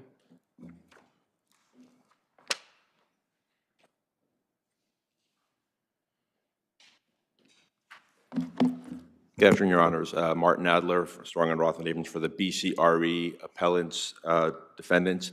Our argument sort of dovetails in line with my from Action Carding with regard to the starkly disparate testimony of the plaintiff to the extent that we argue the plaintiff cannot state with any degree of certainty what actually caused his accident. And the difference between his original deposition in 2014 and his subsequent one in 2017 is stark. He testified originally that he fell because of a piece of cardboard, and that's the allegation in the plaintiff's bill of particulars. 3 years later, he testifies that he didn't, in fact, slip on a piece of cardboard. He slipped on oil and water. So I think the plaintiff really doesn't know what he fell on, what caused him to slip and fall. Has he really changed to oil and water? I mean, isn't he pretty consistent? He may have added oil and water with there, but he seems to always indicate consistently throughout that it was cardboard. Cardboard is always stated there. He testified originally in 2014 that it was solely because of the cardboard. I understand, but I'm saying the other things popped up, but he doesn't change and say it was the oil and water. I see. He always talks about the cardboard being the main. He does, Your Honor. He does reference the cardboard on both. And he sort of adds to that the area was wet and oily and dirty, so it may have almost it's sort of like an expansion of the earlier. Right, Your Honor. At his second deposition, he gave a variety of different scenarios of how he fell. He didn't remember if there was even cardboard in the area. He said at one point. Yeah, but he did testify at the second and we're talking about the June 1st, 2017 deposition. Correct, Your Honor. Right? He does testify, in my notes here, said with the cardboard and with oils and water. Then he goes on to say that he observed oil, water, and cardboard in the area, and also water and oil on his jeans. I mean, as Justice Werner pointed out, the word cardboard still keeps popping up, right? Cardboard, So right, but- now it's, you add some more stuff, and you're asking us at this point, or its credibility should be, he lacks credibility. Well, that's a trial of fact issue, isn't it, on a summary judgment motion? I think, Judge, I think the question is that at his second deposition, he's basically he excluded cardboard as the cause of his fall. If you read through his testimony, his foot came in contact with oil, water, then he made contact with the cardboard after he's already slipped and fallen. Let me ask you this other question. Going to your, the other appellant's argument that it's all on you, has nothing to do with them. They're just a third-party vendor or contractor, no liability, no duty at all to the plaintiff, and it's all on you. Anything that happens, you're it. How do you respond to that? Well, we haven't made any claims against them. We recognize, obviously, we are the property owner and subleasees, sublessors. We've argued in our brief that, we've made out a case that we did not create the condition and did not have actual or constructive notice of the condition. So you're not disagreeing, you're not, on the law, you're not disagreeing that, as a third-party company that has no duty, they shouldn't have been directly liable in this. They can't be directly liable in this situation. I believe that's the way the law is written. Okay. So the last argument we did have is a separate argument about notice. We did argue that there's testimony from our client, from our witness, that there's no testimony, there's no evidence in the record of any complaints made by the plaintiff that my clients as owners created this condition, whether it be oil, water, cardboard, et cetera. To the extent that the plaintiff's arguing it's a recurring condition, again, it's not sufficient to charge us with constructive notice based on a recurring condition when there's no notice, actual notice of this recurring condition in the past. Thank you. Nothing further? Thank you.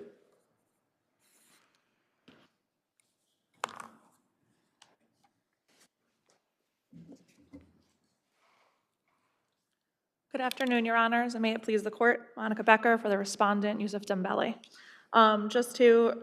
As an initial matter, the summary judgment motions were improper and should not have been heard, and that was really highlighted in the decision by Judge Perry. Judge Braun had already decided these issues in 2015, and he had already decided that there was no proof of lack of notice, especially by BRE. There was no evidence submitted on these secondary motions that would have changed that fact. The only evidence that was submitted was the subsequent deposition of plaintiff, which does not speak to notice at all, and the subsequent deposition of the action carding defendants, which BCRE does not rely on at all as to their notice. With respect to action carding's duty under Espinal, I do believe that their failure to do anything about the condition that obviously was noticed, not only widely at all of their properties, but also specifically at the James Hotel, does impart a duty on them. It's just a failure to do anything about a dangerous condition, not only at the premises, but that directly relates to the dumpsters that they are responsible for. That's not an Espinal factor. Which of the three Espinal factors are you going with? That they're launching an instrument of harm by failing to do anything about the dangerous condition that directly impacts their dumpsters. Doesn't that factor, that Espinal factor, require something more than failing to do something about a condition that they see? I think in this particular case, because it so directly impacts the dumpsters, which don't have a locking mechanism on them, I think that it does impart that duty, yes. But but the interesting thing is, they're not actively doing anything, obviously, it just has been pointed out, but when it doesn't have a locking mechanism, they leave it right there. They leave it in the street where they roll it. So they don't roll it back up because they must have had the experience of it rolling back down. So they leave it right in the street. So, the cardboard is kept there to, I think there was some testimony, to keep it in place. So I think then that you're actually making an argument for the fact that because the dumpster itself doesn't have a locking mechanism, that may also, launch an instrument of harm. And at least Except these are that's not questions. an argument I think anybody made. I understand, but at least these are questions of fact for a jury to determine as to whether or not there was a duty on the part of action to do something about this dangerous condition that they did have notice of, thereby launching an instrument of harm. And as to BCRE, there's absolutely no evidence that they have set forth that they didn't create the condition and that they lacked notice. when you're talking about the condition, both of the defendants, as you heard, made a point about the alleged difference of the testimony of your client in the first deposition and the second deposition, whether it was the cardboard, whether it was the oily, wet condition, was it a combination? I mean, what was that? So, I mean, can they be reconciled? I looked at them. I suggested maybe they could have been, but, you know. I think that upon reading both depositions as a whole, not just taking piecemeal portions of sentences from a man who does not speak English, was testifying through a Soninke interpreter. Obviously, there are differences in terms and phrases between the two languages that it does support that he consistently testified that there was dirty conditions, leaves, oil, water, and cardboard in the area, and that all of these factors contributed to his fall. There can be more than one proximate cause of a fall. That doesn't mean that he cannot identify the cause of his accident. And the cases that are cited by defendants in support of that are cases where the person could not identify the cause at all, not where there were more than one potential cause. Thank you.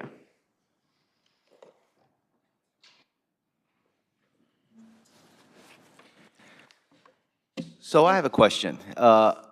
Did you raise this argument on the first summary judgment motion about you being a third party, that, you know, as a contractor, you can't be held liable, there's no duty to you? Yes, in Espinal, I was not You made personally- that argument on the first summary judgment, and the Supreme Court rejected it, right? Well, the Supreme Court, what they did was they held that the motion was premature, at least in part, based upon the fact that the deposition... Well, that's a legal issue. That has nothing to do with the facts, right? I mean, the argument you made is more of a legal issue, saying that as a third party, I can't be held directly liable for this accident, right? Correct. So it has nothing to do with facts, so... But the court held it really couldn't make that determination in the absence of the deposition testimony of the two individuals from Action Carding, which is why we were ordered to produce those individuals. Those individuals were produced, those deposition transcripts were then relied upon, which clearly constitute new evidence which didn't exist at the time of the earlier motion, and properly form the basis for the second motion. As to, by the way, even if constructive notice did exist, and I see my time is up, if I just may briefly address two things that were raised. At most, there would be a general awareness of the fact that cardboard may have been there. There's no evidence as to when there was cardboard, who put it there, what it looked like, nothing. So even if constructive notice did apply to my client, at most it would be a general awareness, which this court has consistently held is insufficient to create a question of fact. And clearly, any argument at this hour about a locking mechanism is improper since it was never raised below. Thank you. Thank you.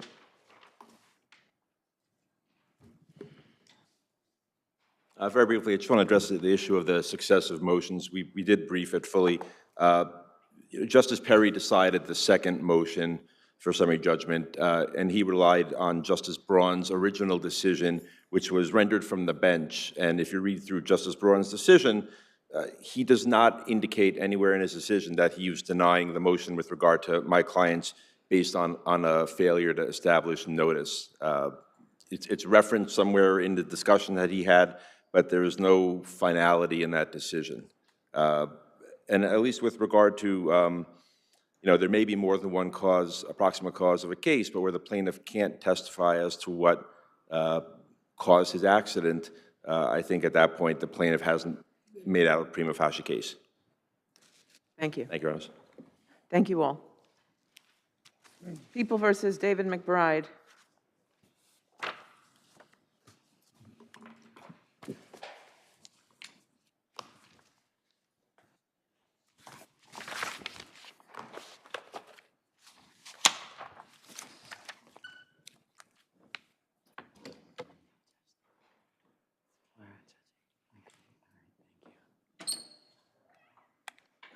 Yes, you may begin.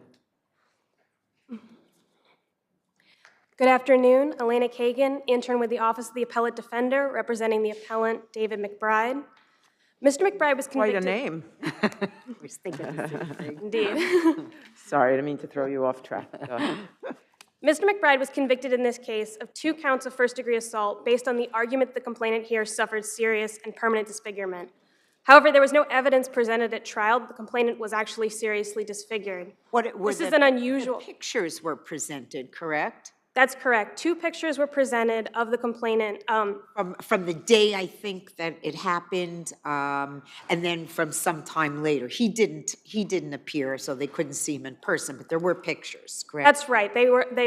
What the evidence was presented to the jury were the pictures that were taken 6 months before trial. In addition to that, there was the testimony of a doctor who had not seen the complainant since the incident before he was sent to a plastic surgeon to treat these injuries. But he was testifying as to the photographs that were actually they were taken 2 years after the incident, and he was testifying with respect to the first photo, which showed the wound, and then the second set, which were 2 pictures of the victim in this case, and he testified as to what, in his medical opinion, what was there, right? That's correct. A large portion of his testimony was dedicated to pointing out to the jury where in the photographs that were the bulk of their evidence it was possible to discern a scar on the complainant's face. But even what the doctor said in his testimony falls far below the high bar that was set for serious disfigurement by the Court of Appeals in McKinnon, which requires something substantially greater than mere disfigurement. It requires that a reasonable observer would find the person's altered appearance distressing or objectionable. But what the photographs show, and even what the doctor testified to at trial, is far below that. What the doctor... Is serious and protracted disfigurement. Serious and protracted and serious and permanent. They're two different... Which is not little. I mean, that's not insignificant, serious and protracted disfigurement, but you're saying it is not serious and permanent disfigurement, which is the greater standard, the higher charge, and requires more. So there are 2 different assault charges here with 2 slightly different wordings. However, courts have treated these as essentially the same standard and applied McKinnon to both. So the question is really the way that it's been laid out in McKinnon. It's about the way that whether the person's overall appearance in the context of their overall appearance is distressing and objectionable to a reasonable observer. And if you look at what the doctor testified to, you can see that what he says is there's a light area, there's a scar that on the nose, on the other sides of the hair growth, but there's no indication in what he says or in what the photographs show that there's anything distressing or objectionable here. And it's worth noting that as the case law that we've cited in our brief shows, the mere fact that there's a scar on the complainant's face has not been found by courts to be sufficient on its own to establish serious disfigurement. The question continues to be one of the overall appearance and the overall effect here. Moreover, the only other evidence presented as to the injuries was this doctor's testimony who didn't know what the complainant looked like, and then the medical records which show that the wound was expected to close. He was treated by a plastic surgeon specifically to prevent scarring here. We know that he was treated by a plastic surgeon and then he got stitches. Is that enough conjoined with the photographs to show serious injury?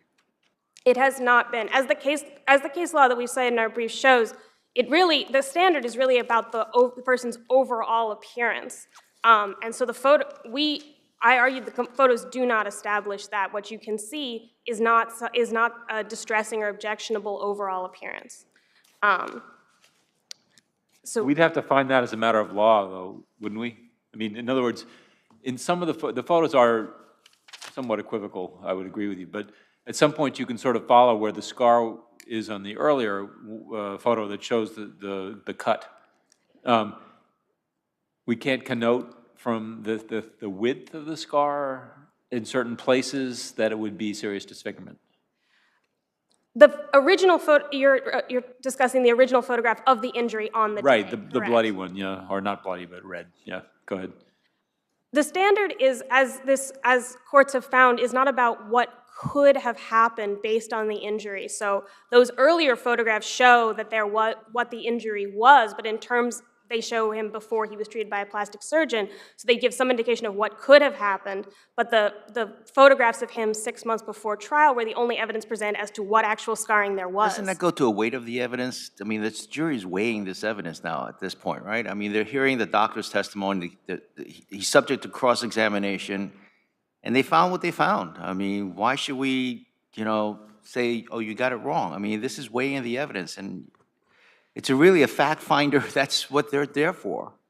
It's worth emphasizing that this is a very unusual case because the complainant did not testify. Because there are no, I don't even, well, I can't say that I don't recall anything, but it's highly unusual for the witness not to testify, for the witness to get off the stand and allow the jury to see, for the witness to have up-to-date photos, for somebody to testify about how scarring heals, nothing. That's correct. There's a real lack of any kind of evidence of that kind. And so we can look at exactly what the jury was looking at, which is just these photographs. In the case law that is cited in the respondent's brief and that we address in our reply, by and large, we're talking about cases where the complainant testified, and so the jury was looking at this injury themselves and had the opportunity to evaluate whether they felt that their overall appearance was distressing or objectionable. Here, almost nothing was presented for the jury, even to hear from the plastic surgeon who treated the injury. I mean, the only thing they had were these photographs and this doctor's testimony, who had no idea what the complainant even looked like after he was treated. Well, was there any jury questions? I mean, I don't recall on the record, were there any questions from the jury when they were deliberating with respect to the injury? They asked multiple questions about the standard, about the definition of protracted and the definition of the different standards in the two assault charges, which does suggest that they were weighing that question. That they were having problems, or at least they were not problems, but they were focused on that. They were focused on that. Yeah, there is indication of that based on the questions that they raised. I see that my... Thank you. Yes, thank you.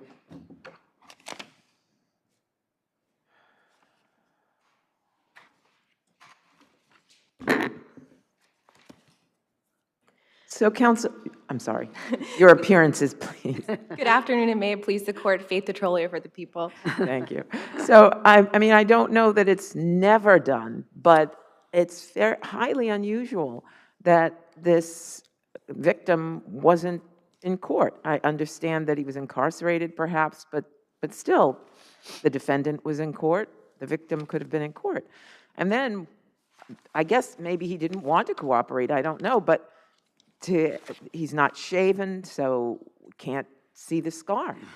How does that level of evidence, and is that something we want to condone in that, cases go forward in this way without a jury really able to see the scar and evaluate it properly?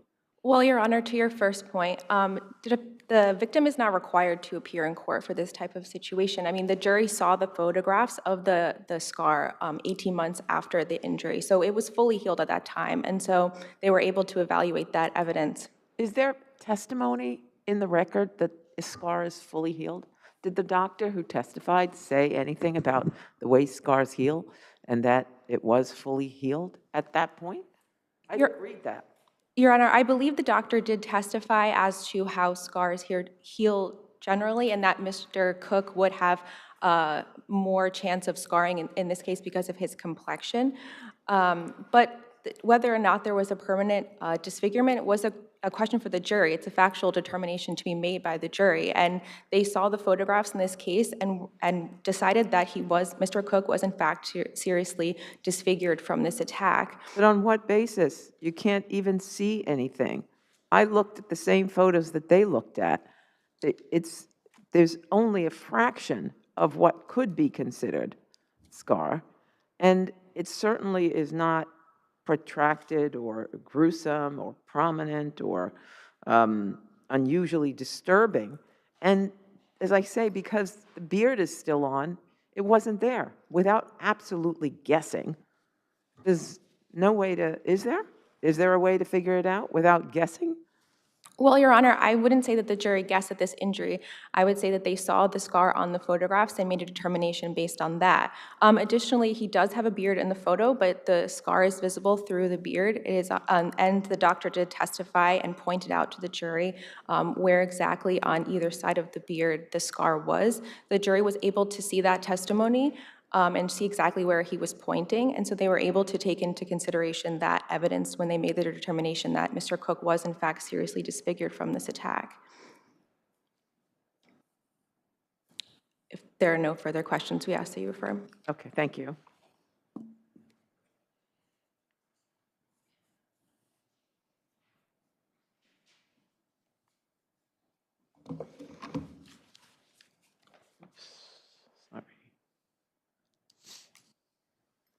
So just in answer to a previous question, I did have the opportunity to look, and the jury did ask multiple questions, both about the standards for the two laws and then also about at what time they were supposed to evaluate whether or not he had suffered disfigurement, which suggests that they were weighing this issue. So it was multiple questions on this issue.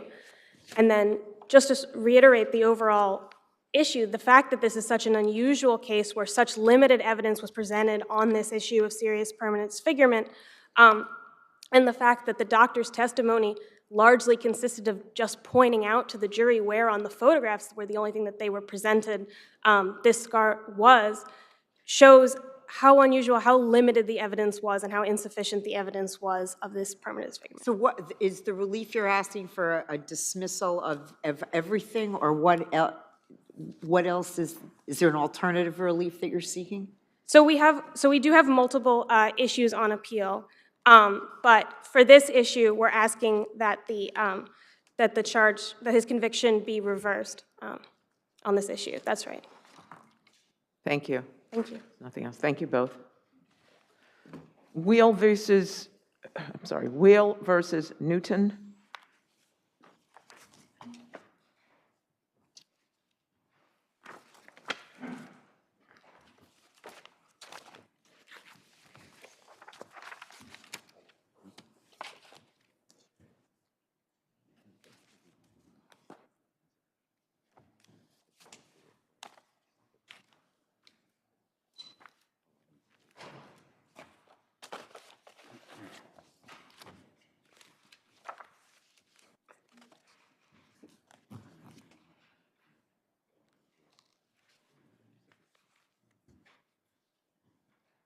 Oh, please.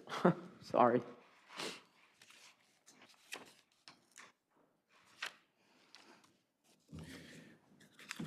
May it please the court, my name is Michael Newton. I am pro se in this case.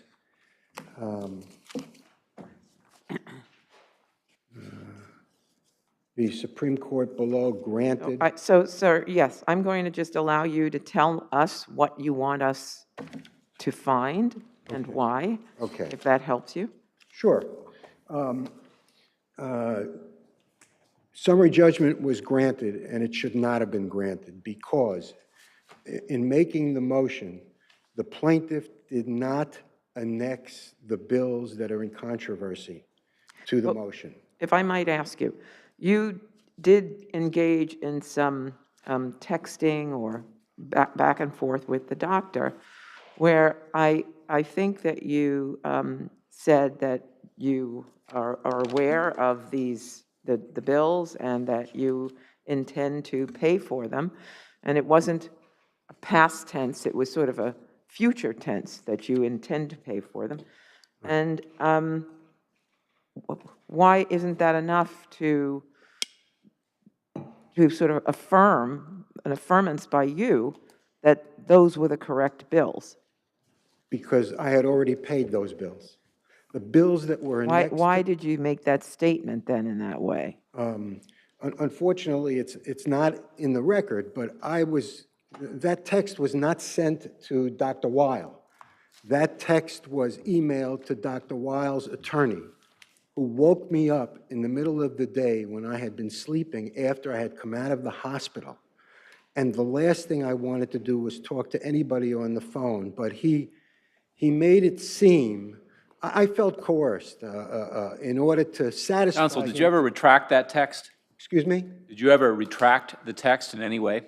Oh, yes, I did by my denials to the complaint that came within a week or two after that text. And 11... Did you write back to the plaintiff's counsel and say, you got me at a bad time. I don't admit owing $50,000, Well, like I said in my previous text. You never did that, did you? Well, I spoke to the plaintiff's attorney or his counsel in court and made it clear that that was my position. And in fact, we were in court on at least a half a dozen to a dozen different times trying to resolve this issue, but never could. Now, in addition to everything else, well, I want to get back to your question, Your Honor. I want to make it clear. It's my understanding that the law is that in order to recover in a case like this, does that mean I have to stop? That means you have 2 minutes left. Oh, okay. In order to recover in a case like this, you have to annex the bills in pleading breach of contract and for an account stated, and those bills were not annexed to the motion papers. The bills that were annexed had already been paid, and they were for the months of March, April, and May of the year that I saw Dr. Weil. The bills that she is seeking payment for were for sessions that took place in June, July, August, and September, and I never got bills for that. That's the central issue here as far as I'm concerned. This summary judgment should have been denied, and this case should have gone on, and the doctor should have been given an opportunity to give me the proper bills, the bills that she So, did. Counsel, so, sir, what I'm understanding, what I'm hearing is you're not really, unless, please correct me if I'm wrong, you're not contesting liability, you're just contesting the amount you owe. Is that correct? That is pretty much correct. So my understanding is this is a summary judgment granted on account stated. If you're challenging the amount owed, perhaps that's something that can be litigated a little further. I mean, you're not, I mean, damages is what we're looking at here, right? Absolutely. Not liability. Absolutely, Your Honor. Okay. Absolutely. But that's the center part of my argument. Excuse me. Okay, thank you. You'll have 2 more minutes afterwards. Counsel?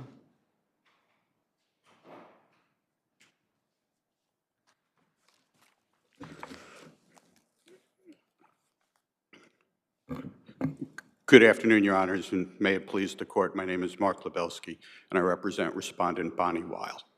So, Are you the attorney counsel was speaking about when he said that he sent, or was it a different, is it you, appellate counsel, or was it a different counsel? no, I was the counsel. I mean, I'm sorry, not counsel, but Mr. Weil said that, I'm sorry, Mr. Newton said that he had sent the text to an attorney who called him, woke him up, et cetera. That text exchange was with myself, Your Honor. Yes, that's what I was asking. If you take a look at the text exchange, which is page 29 of the record, it looks to be that he texted me at approximately 2 p.m. Yes, he said it was in the middle of the day. He had just come from the hospital. He was napping. He woke up, Well, et cetera. I can state unequivocally, there was no indication that he was anything other than another highly competent attorney. Was he responding when to we your spoke. text, or was that a text that just came out of nowhere to you? No, we had a conversation. Okay. Not by text. I mean, this part's not in the record. We had a conversation. I had called him. That this was, frankly, no good deed goes unpunished. Another attorney looped me in as a favor. I called Mr. Newton, and I said, listen, I don't want to be suing another lawyer. Make me an offer, and we'll resolve this case. And then you got this text. And then he said whatever, and I said, you know, and then I got the text, and it's worth it to read the text. Yeah, I read the text. We all read the text. Right, we all read the text. Okay. You know, I don't know, maybe I'm missing it, but he is not essentially challenging liability, but he's challenging the amount, the $50,000. And, you know, it just, that's all I got to say at this point. You're caught between a rock and a hard place. Mr. Newton's an officer of the court. He's an admitted attorney. I've been doing this a while, but he's more experienced than I am. And I do not think, and the court should not think, that anyone twisted his arm over the airwaves to text back explicitly, I do in fact acknowledge that I have an outstanding bill owed to Dr. Bonnie Weil in the sum of $50,000. And I will pay it. Yeah, that's a pretty clear statement in terms of his argument that he was not in any shape to text that, but that's a pretty clear statement. And I'm not disagreeing with you, that's what I'm saying. And just if we want to take a little picture into the, or a little look into the good faith, and he also said I waive statutes of limitations, and then asserted an affirmative defense of statute of limitations. So he's, I mean, listen, hopefully the court has seen Mr. Noonan is just trying anything he can think of to not pay what he admitted he owed. And this all came about because I said, just make me an offer that looks fair and we'll resolve this. And he refused to do that. And then now we're motions, appeals, and everything else. Thank you. Thank you. Thank you. Sir, clock's ticking. Plaintiff's attorney called me and essentially dictated that text to me. That's the way he wanted it written. The initial part of his phone call was a follow-up to a previous attorney who, from David Boyce's firm, a lawyer whose last name I don't remember, but his first name is Neil, who called me several months before. And the issue that he was wrestling with was the statute of limitations. And that was the substance of this phone call with plaintiff's counsel who's here today. That's why it's there. The statute of limitations to bring an action to recover this money has not even run yet. After my text. What you just said was that that text that you sent was dictated by counsel to you. Essentially. So essentially, yeah. But, you know, as an attorney, you would know that as you dictated to me, or as you mentioned or stated to me, here's what our conversation, I mean, there's a lot of things, you're a seasoned attorney, there's a lot of things you can add to that text because you're now casting aspersions on counsel saying that he's the one that told you to do this. And this is for the record now, and I have to respond by saying there's some ways that you have as an attorney to know how to frame a text that somebody else told you to put in. I can't sit here and let you cast aspersions on counsel saying it's all he's the one that did this. That's just not proper. That's what you're saying. Because we're on the record, and that's not, I just can't let that. I don't mean to cast Well, that's the impression I'm left with. I want it clear. That's not what I'm trying to state. What I'm trying to state is that I was in no physical condition, all right, to have a discussion with him about resolving the case. As far as I'm concerned, that never took place. The substance of our discussion initially had to do with the statute of limitations, which even today hasn't run, and yet, within a week or two after that text and after that conversation, he filed a summons and complaint in this action, which leads me to conclude that that's what he was driving at the whole time, all right? Thank you. Because he could have waited a long time. There was no reason to do that. Thank you. Thank you both. PF2 Securities versus Philippine.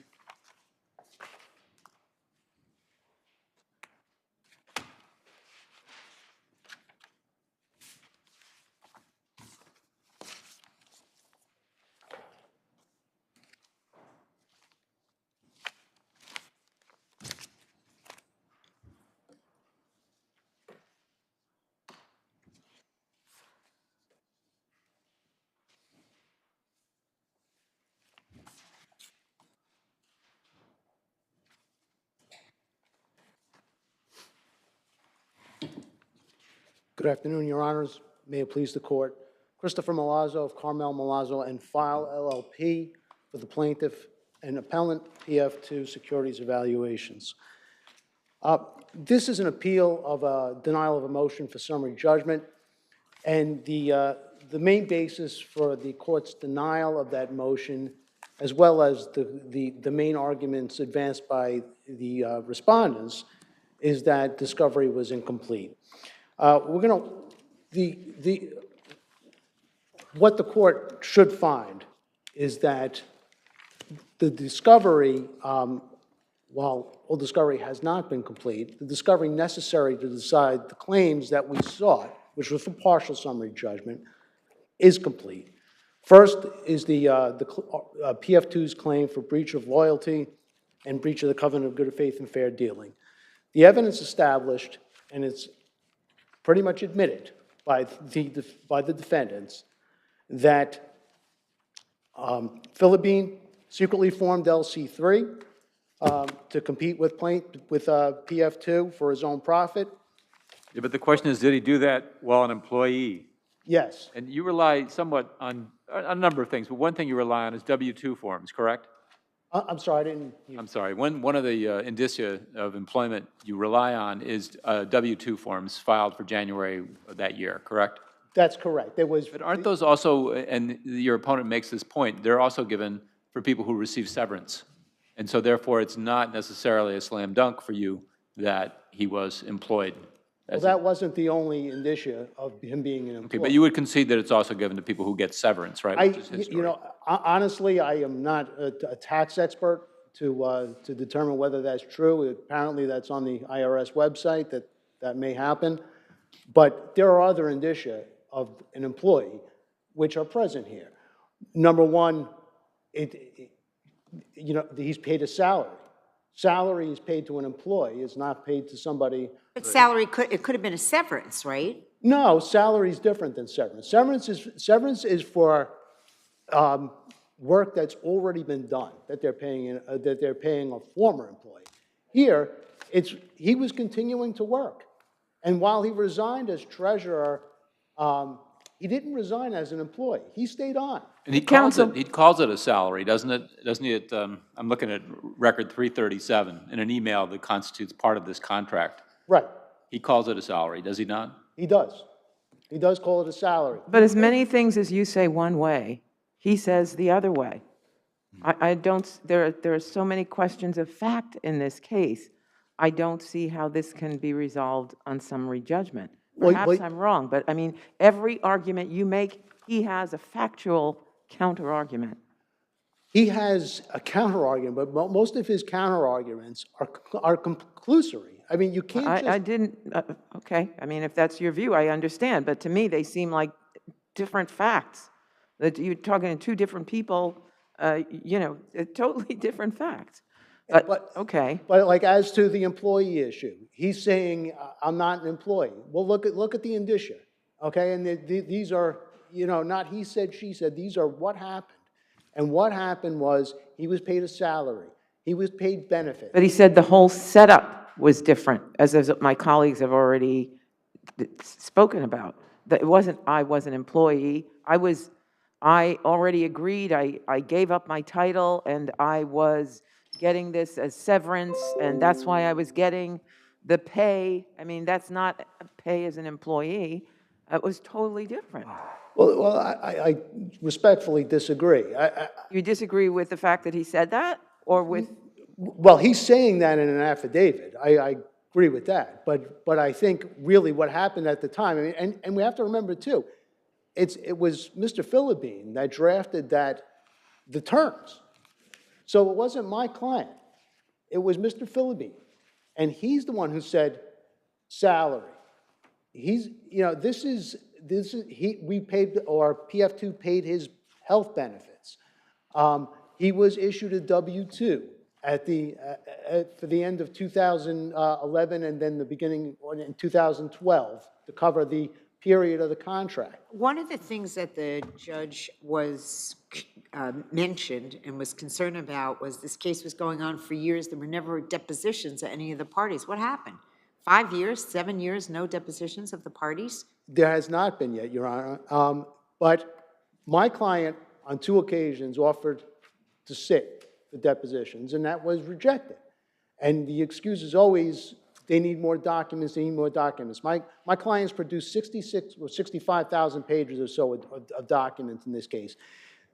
And that goes to whether more discovery is needed. And for these issues that are present here, like the breach of duty and breach of loyalty, where if you go through the statement of material facts, most of these that are set forth in our brief, they're undisputed. It's undisputed that he secretly formed LC3. It's undisputed that he solicited 9 PF2 customers or potential Well, I mean, the thing is, I thought I read something where Philibine said none of the customers that I spoke to were ever going to be customers of PF2 because Philippine, I thought, was the tech guy, and the other people were more the investors, business guys, and they were kind of doing different things. That's at least what I read. I mean, it seems that there's a lot of credibility issues here. No, I mean, they both, Mr. Philippine and his new company and PF2 do the same thing. They perform evaluations of CDOs. So it was the same, it was a... But wasn't plaintiff's company sort of morphing into doing more legal, like legal consulting? legal consulting, It was- and Philippine was sticking more with the analytics stuff that he was an expert in? No, and really just, and I'll, see my time's up, but really what happened was, you know, my Why don't client- you finish that up on rebuttal? You have 2 minutes. Thank you.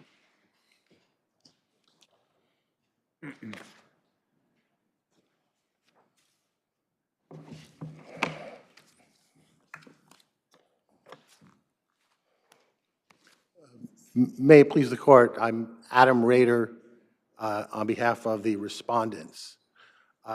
Your Honor, is just picking up on where the conversation was let off. A couple of important points. One is that I believe there are very sharply disputed issues of fact, one of which is that however you characterize defendant Mr. Philippine, it was his understanding, and this is on page 820 of the record, paragraphs 51 on, that they being PF2 were abandoning the types of business with these clients, and that there was an understanding that he could do this. So that's disputed right off the bat. Is there anything that is not disputed? Any factual issue here that's not disputed? I mean, that's what I'm trying to figure out. It just seems to me that... go to summary judgment. No. I think all the What about points the are disputed. employment issue? I mean, was it completely clear that the employment was still, Philippine was still employed at the time that he created this other company and was speaking to plaintiff's clients? Two things. He did not consider that to be an employment, considered it part of his separation. Was he getting salary? There's also, he was getting paid, but that was, he thought a severance and only to finish up what he had previously done. What's important to understand is that we have a claim for rescission of the very contract that created the so-called employment agreement. And the claim is partially based on the fact that it also served as an employment agreement and the share transfer agreement. Mr. Philippine was the minority in a closely held corporation. There was a fiduciary duty that the other parties had to him, which has previously been held, and you had an attorney on the other side negotiating with him. They've expressed that they felt that he was mentally impaired or had drinking problems, and yet they're trying to form a contract based on legal terms that, you know, he may not have cared or understood, you know, exactly at that point. Am I an employee? Is it severance? But they're going back and forth just in an email where Mr. Philippine testified in his affidavit. They had a very close relationship with Gene Phillips, and it was almost like family. And so at some point in the emails... We see a lot of that. Right. We're finalizing the agreement, and he says, you know, I trust you. I trust you're looking out for my best interests. And that trust was betrayed, and therefore the whole construct of the contract is at issue. There's an issue to rescind it. Separately, Mr. Philippine clearly felt he was not working full-time. He was finishing up a few tasks, and the understanding was that he was going to do this business anyway. So whether he's an employee or not, you can have an express agreement that, you know, okay, you're an employee, but you're going to do this because we're abandoning it. Everything's disputed, and there have been no depositions in the case. So there would be depositions we'd be entitled to. The Supreme Court noted that and thought that the summary judgment was premature, but why have there been no depositions in this case? 6 years. There have been no depositions in this case because there's ongoing document disputes. My predecessor counsel passed away My opposing counsel has probably filed 6 appeals. So every time there's a decision, there's a lengthy appeal process. There's still pending motions, and this is in my affirmation, to finish document discovery. Thank you. Sorry, you were done, right? Okay. I'm done as long as there are no other questions. I've rested my briefs. Any for the questions? rest. Thank you.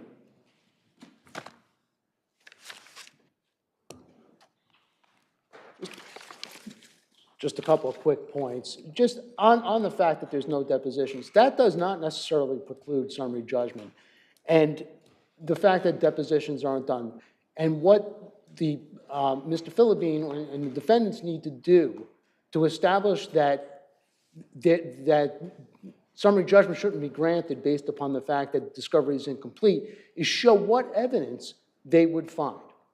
And if you read the appeal and their appellate brief carefully and their underlying motion papers, they don't ever say what they expect to find, that they need to oppose the motion for summary judgment on the specific claims that plaintiff moved for summary judgment on. All they got to do is raise a factual issue, right? In opposing a summary judgment motion, the burden, assuming the movement satisfies their prima facie burden, so let's say you did, all they got to do is simply raise one factual issue, and they point to all these disputes about what the defendant says that was told to him, what your principals may or may not have done. That's pretty simple fact issue right there. I mean, they don't have to do much more than that. Well, I mean, you can say, yeah, I got all the documents I have, but the documents, unless there's as a matter of law, we can read the documents and just nail this down. This has gone on for 8 years. Obviously, the documents are not there that's going to give you what you want. Well, we think they are. So well, 8 years later, and you're still here. That's why we moved, and that's why we moved for summary judgment. They are here, and if you look, especially like with the breach of loyalty, I mean, the documents are clear. He solicited clients. He emailed things from his PF2 account to... Not according to what his affidavit is saying, that there was an explanation for That's it. undisputed. If you read the statement of material facts and responses, that's undisputed. That he used those emails and the contact information from those emails to solicit. Thank you. Thank you. Thank you both. Flora-Chick versus the City of New York.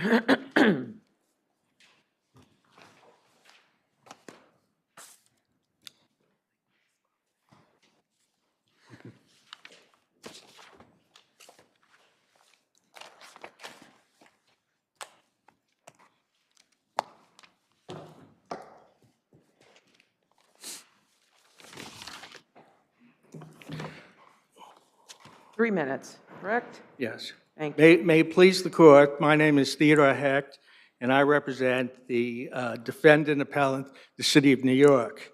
I respectfully ask this court to reverse the motion court's order and direct a summary judgment. So the city's in charge, okay, so we read the record here. The city's in charge, or was at the time of the accident, the city was putting a pedestrian walkway and also putting together a bike lane, correct or no? That was your responsibility because the MTA was building a bus bubble on the other side. There's 2 sides of First Avenue, if I remember, right? There's the east side and the west side. You guys got the east side, MTA's got the west side. The city had already constructed this pedestrian island and was engaged in a... They were already done with it? It was all completed when this accident happened? The pedestrian island was completed. You were doing a bike lane, weren't you? Excuse me? Were you building a bike lane?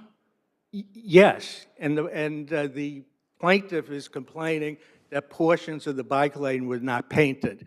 But the issue here is there's no evidence that the city proximately caused this accident. Well, hold on. Well, wait a second. I'm going to say what I'm going to ask. I mean, there can be more than one proximate cause of an accident, can there not? That is correct. Yes, and so the defendant who was driving the vehicle that collided with plaintiff, or that plaintiff collided with, that had the collision with the plaintiff, testified that he got to the corner of 97th and 1st Avenue. He wanted to make a left, so he must have been coming from the west. and want to make a left onto First Avenue. The only way you can go on First Avenue is north. And he was confused. That's what he testified to, right? He said, I was confused. I didn't really know where to go because of all the construction. There was no signage, and I stopped.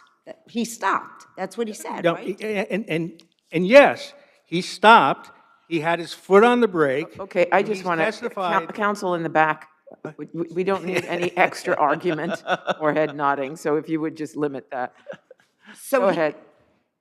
Yeah, Sorry, I was- I wasn't talking to you. Oh, Okay. okay. So, He was, first of all, his subjective confusion. We had no notice of anybody else being confused. Well, yeah, There was you no have to have his notice of subjective people getting confusion does not- confused? Are you oh, kidding excuse me? Does not establish the city's negligence. may I ask But- you, he says that there were no markings. Did you remove some markings? If so, what markings? Where were the markings? It's entirely unclear in the record what he is referring to. Are we talking about, Speculation, are we but talking about he's in dashes? his- oh, Don't talk when I'm talking, I'm go sorry. faster. Are we talking about the dashes that indicate different lanes? Is that what we were talking about? It's either yes or no, or I don't know. You don't have to, it's not a trick question. I'm just trying to Yeah, figure no, it out. and I didn't again, see it. again, I don't know what the Sharapov, the driver, was referring to, but what the record is clear, that he was in a designated lane of traffic going across the street. I understand and what the he was plaintiff doing. I read the in record. another- My question is this: did you remove any markings or fail to replace any markings in your construction, during your construction? We had not removed any markings for the crossing First Avenue. Did you move them someplace else? No. Okay. No, no. Thank you. Any other questions? Okay, you have 2 minutes rebuttal. Thank you. No.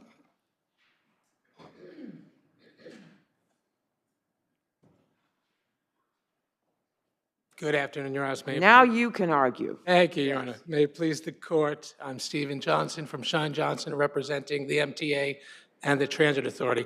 I just want to clarify for Justice Owing, you have the opposite sides. The city is on the city is on the west side. The MTA's Bus Bowl project is on the west side. Oh, I'm sorry. And you actually, it was Prude who was doing the work for you? Yes, we had hired Prude, who then hired Delaney. Right, Those are the other two cross appellants behind me.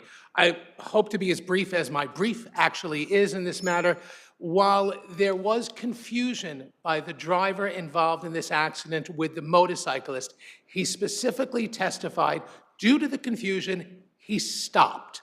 That's it. He was then hit by the motorcyclist. The motorcyclist, the plaintiff, testified he was not confused, and as he's driving through the intersection, the car defendant jerks into him. The problem with the lower court's decision is the judge decided to assume that because he was confused when he came to a stop, that's why he must have been confused when he turned into the plaintiff. That's not what happened here. We cannot ascribe confusion of the entire... Well, wait a second. Hold on a second. Just based on what you just said, okay, he's going westbound across 97th Street. The plaintiff is going westbound across 97th Street, which the car can only make a turn. Right, the car can only make a turn. Or no, he can continue up the 2nd Avenue on 97th Street. The car is going eastbound. It's one way that way because you're coming directly off the highway. Yeah, correct. So you're going westbound. No. The car is making a left turn. Correct. And the motorcycle is going straight. Correct. Onto First Avenue, he's making a left turn. Correct. Trying. The car. The car, not the motorcycle, the car. Right, so the motorcycle had to be to the left of the car, right? Because the way it's turned and how he hits him, no? No, if you picture a two-way street, which it becomes on the opposite side of First Avenue, the motorcyclist is going he's going westbound straight, the car is going to stop. The way it's described is the car is stopped. He stopped because he was confused, no question. Right. But his own testimony is, I don't move again. I'm hit by the motorcycle. but That's what he says. That's what the plaintiff. That's what he the says. plaintiff testifies differently than the driver of the vehicle. Absolutely. And how again, I say there could be many proximate causes of an accident. And how can you all, who are doing two different construction projects on the same side of of an intersection, they're building a bike lane and you're building out the bus bulb, or I never heard of it, I looked it up. I agree. So you're all doing this at the same time, there's no marking, there's no one controlling the traffic, and that has nothing to do with this accident? I agree, but for the fact that there's no active ongoing construction at the time this accident happened. How far after the construction was this? Was there any? This was before it began for the bus bulb project. They were just mobilizing. Okay, so But they were again, were there mobilizing. any, That just meant there were some trucks parked further down the street. was there nothing else anything going with on. regard to markings or directionals or anything? Was there regard to the anything with bus bulb project? Not at with that re- point in time, no, because nothing had happened. There was nothing let me- happening yet. And so no one had taken any markings off of the street? Not on behalf of the MTA, its And entities, or it's anything your it was doing. argument that these two cars, that the problem was that the other car that the car jerked forward. Which we don't know why. But for the car jerking forward, there would have been no connection with the motorcyclist. That is You're the saying the plaintiff's car didn't jerk forward.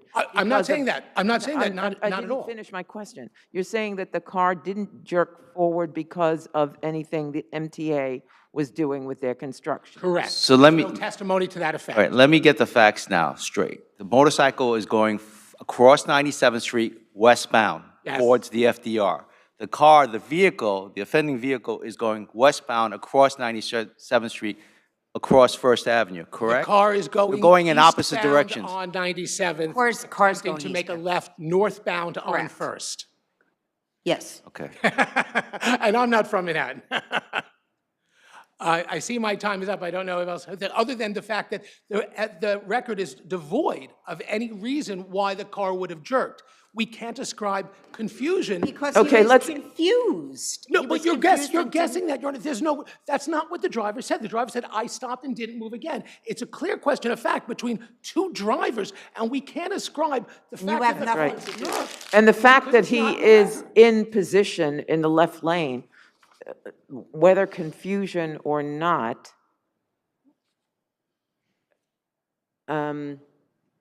I guess you're saying it's not unusual because he's making a left turn that sometimes people stop. He doesn't say that he's inhibiting traffic or anything else. He stops, he doesn't make the turn. There was And he another says he car ahead. never moves. Correct. There was Never another car ahead moves. of him that did make the left. He stopped. So he's saying regardless of whether there were markings or something to do with the traffic, the moving never happened. Correct. And the motorcycle is saying he moved. That's Correct. One says he hit me, the other says he hit me. Any It's other a question of questions? fact, of them. Okay, thank you very much. Thank you very much, Rose.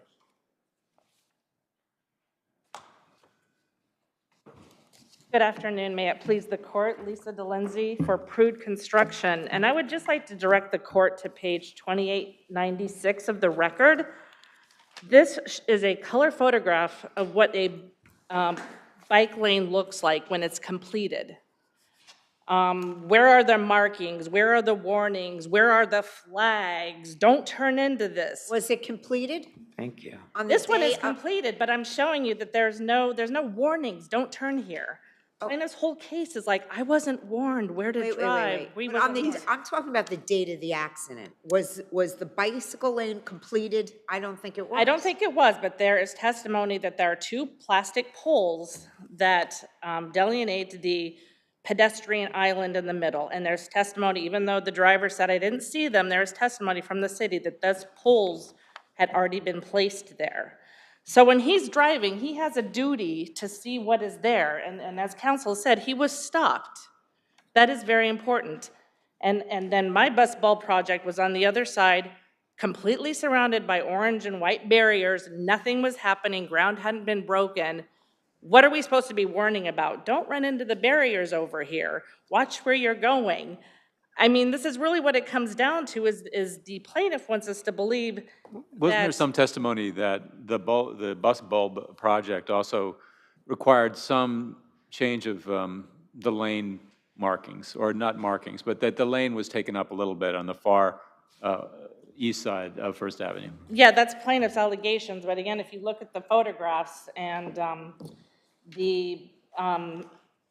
the machinery is clearly in a bus lane and a parking lane. What page are you referring to in the record? at this point?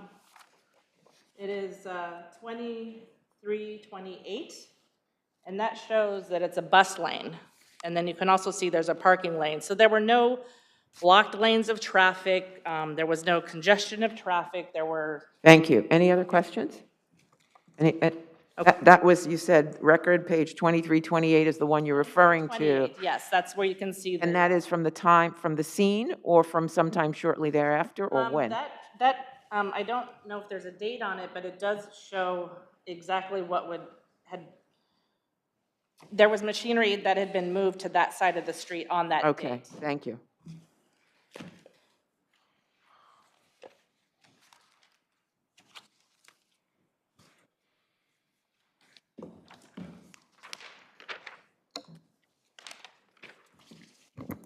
Good afternoon, Jonathan Schaub for the defendant appellant Delaney, and we were the subcontractor who was doing the mobilizing at the time of the accident. Just briefly on the proximate cause issue, there's actually expert testimony that we submitted that said that this was caused by driver inattentiveness, not by anything that happened in relationship to the... Well, I mean, how can an expert say that? The expert can say, because the expert reviewed the testimony as an accident reconstructionist and the Isn't accident... that what a jury's supposed to decide if it's a response? I mean, you're supposed to give expert opinion, but the jury ultimately has to decide who caused the accident. And the expert's testimony was based on a review of the depositions and the testimony that my colleagues have pointed out at this point. And then he evaluates all the testimony. I kind of thought that's what a jury did. I mean, if there's something expert he has to say that would be outside the ken of normal knowledge of a jury, okay, but who caused the accident? I mean, he could say, well, he could give some expert opinion about something that was going on, but I don't think he'd give an expert opinion about who caused the accident. Again, it was he's a reconstructionist who testified that the happening of the accident was not attributable to anything that was going on at the scene. It was driver inattentiveness based on the failure to observe or yield. So I'd like to ask you about that, observations. What was, we hear about markings, we hear about signs. Were there markings removed at the time? We were the subcontractor who came here after the bike lane was installed. We were doing the bus bowl project, and so this kind of dovetails in with the point we would make that we owed no duty in this case because we did not launch an instrument of harm. If anything, well, what did you launch? What was there? What was either removed or replaced that made the roadway different than it might otherwise be under normal conditions? When we arrived at the construction site, the pedestrian sidewalk was there, and then we were there mobilizing on the east side. You were not on the side with the pedestrian walkway, I thought. We were not on the side with the Okay, so tell me about your side. Our side of the street was just a mobilization in the parking lane with a very, very slight incursion into the bus lane, but this had nothing, this was 50 feet away from the site of the accident, and So you were on the west side or the east side? we were on the east side, the bike lane was on the east side, correct. not in a place where he would have been when he was turning? That's your argument? Yeah, we were not there, we did not launch an instrument of harm because all of the allegations are is that we failed to install barrels. And how far out of the parking lane were you, did you just say? It was a slight incursion, a foot. I don't know that there's expert testimony or any testimony other than the pictures in the record as to this. But the point is... And what picture in the record do you cite to? The same one, 2328? Yes, Your Honor. And our point on this is very simple. We had the happening of this accident, the driver testified that he did not see the construction. Plaintiff testified he didn't see the construction. And the driver's only testimony, Sharapov's only testimony on this issue is if there was any confusion, it was caused by the island. That had nothing to do with anything we were doing on this job site. Our work was on First Avenue, and the happening of this accident happened on 97th Street. The traffic was light. It was as he was turning onto First Avenue. I mean, but 3 lanes away on the west side. Our work was on the east side. I mean, it's not football fields away. It's First Avenue between, it's First Avenue. It's a few lanes with a bus lane, a bike lane, a pedestrian mall, a bubble, a bus, a bulb. I mean, all these things going on in It was a parking lane, a bike lane, 3 lanes of traffic, and then another parking lane and a bike lane. What did you have up around your bulb? What was there or not there? The bulb was not constructed. All that was there were barricades at that point. What kind of barricades? They were orange and white barricades on the east side of the street. But again, this is First Avenue and the police horse-type barricades or straight barricades? They were the straight, solid barricades. And again, this is the east side of the street, not I the west side. understand. We First already Avenue. established that. I'm trying to figure out about the barricades now. Yeah, I understand that, but the barricade significance to the happening of this accident there's no significance because Well, Sheriff. I'm trying to figure that out, so if you give me the information, I Yeah, just want to know what your barricade looks like. It was a solid white and orange As it barricade. appears on 2328, if it appears there? I will check that and address that on reply. Okay. But again, this had nothing to do with what was happening on First Avenue. This was on 97th Street, and that's what the driver testified to. Unless the court has any further questions, we'll address anything. Thank else in you. reply.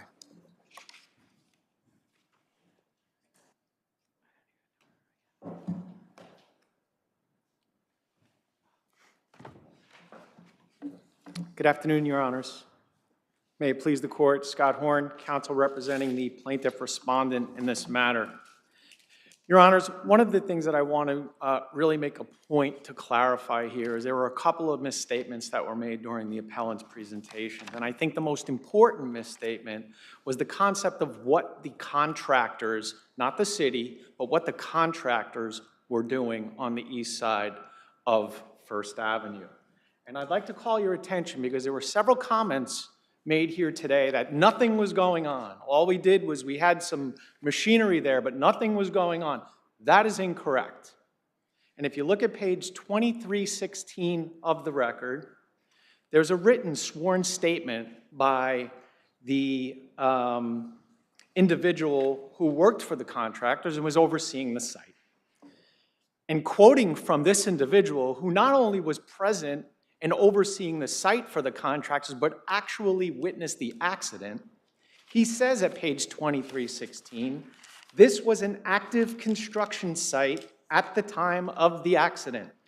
Well, what does that mean, active constructive site? Does it mean that when the accident happened, there were workers That's correct, employed Your Honor. by Delaney? That's exactly there? what his next statement is in this page 2316. He says here 8 construction workers, but in his deposition, he later says 10 construction workers at the site. That's at page 615 of the record.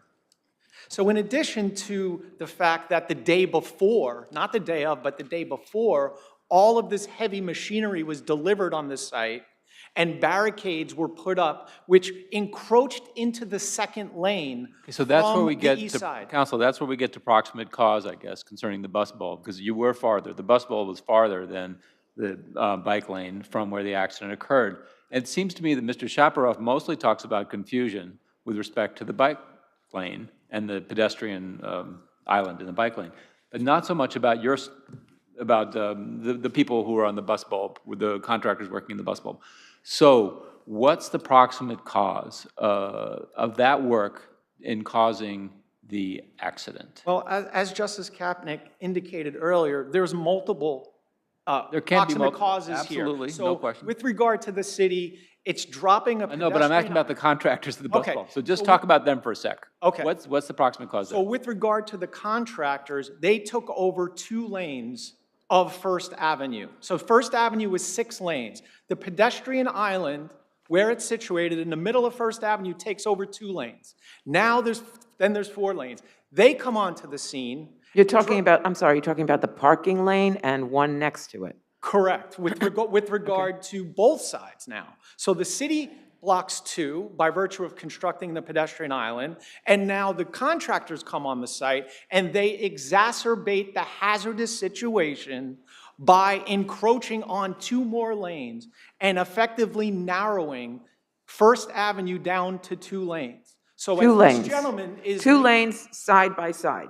Correct, Your Honor. So as this gentleman is approaching First Avenue and looking to make a left-hand turn, to the near side, he's got this pedestrian island that's hanging out in the middle of nowhere, and on the far side, he's got these construction barriers that have reduced traffic into 2 lanes. So the Now, construction barriers, I'm sorry, the construction barriers are in, they say 1 lane and maybe a half of another lane. Okay, whatever it is, they say they have barriers there. That's correct, Your Okay, Honor. and on the other side, are you saying that there was, even though they were taking up, that there was an empty street and then the pedestrian lane? That's exactly right. So what used to be the parking lane. And then 2 empty lanes in the middle? Correct. So That's what correct. confused him? So he's confused because as he's attempting to make the left turn, this pedestrian island is hanging out there. The other far two lanes are reduced and eliminated. And this is critical, there was no signage or no markings to indicate where he's supposed to turn. I have to ask you again, I'm sorry. I'm not talking about the lanes on the west side, those two lanes. I'm talking about the east side. And you're saying that the pedestrian lane is hanging out there.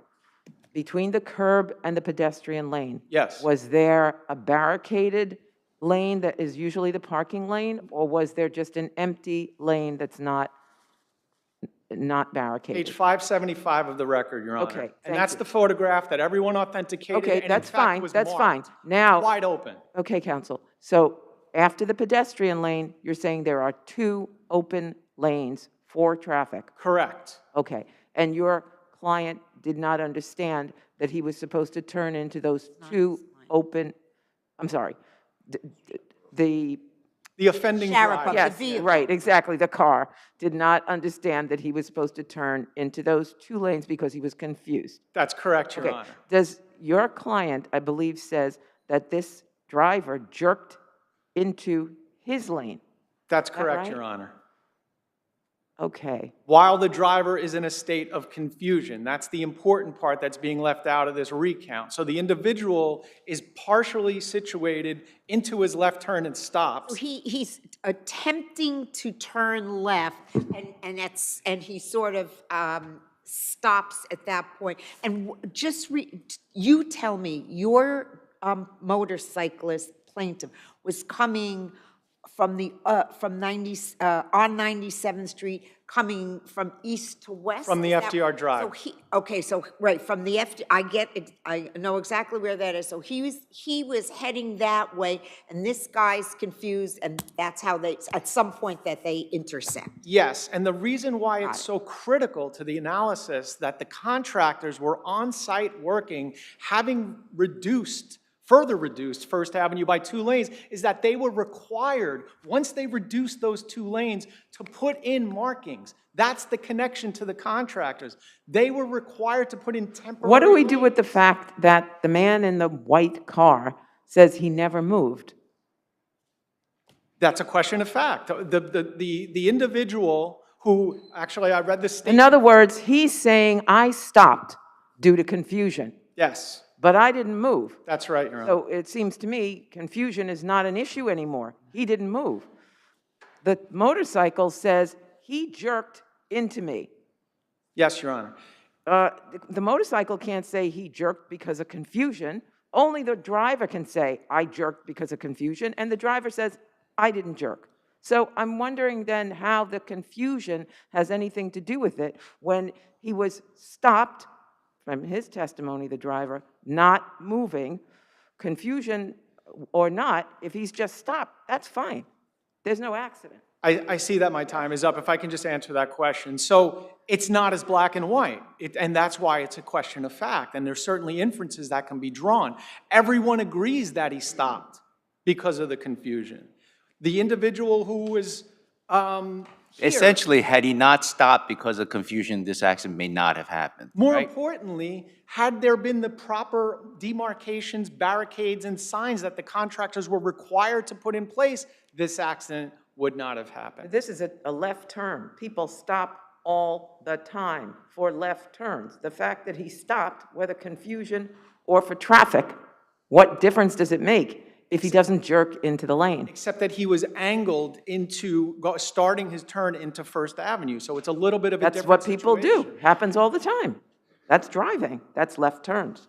Yes, Anyway, Your Honor, okay, but people thank don't you. stop because Any of other confusion. questions? Thank you. Thank you, Your Honor.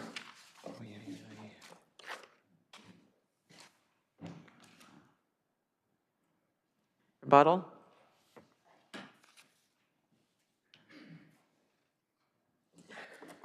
I'd just like to clarify, and there's no dispute in the evidence, is that the delivery car driver was headed east, and he was intending to turn north, and he did stop. The plaintiff was heading west to go fully across the street, and he testified that there was nothing confusing, and both drivers said they had full visibility of each other. The day was clear.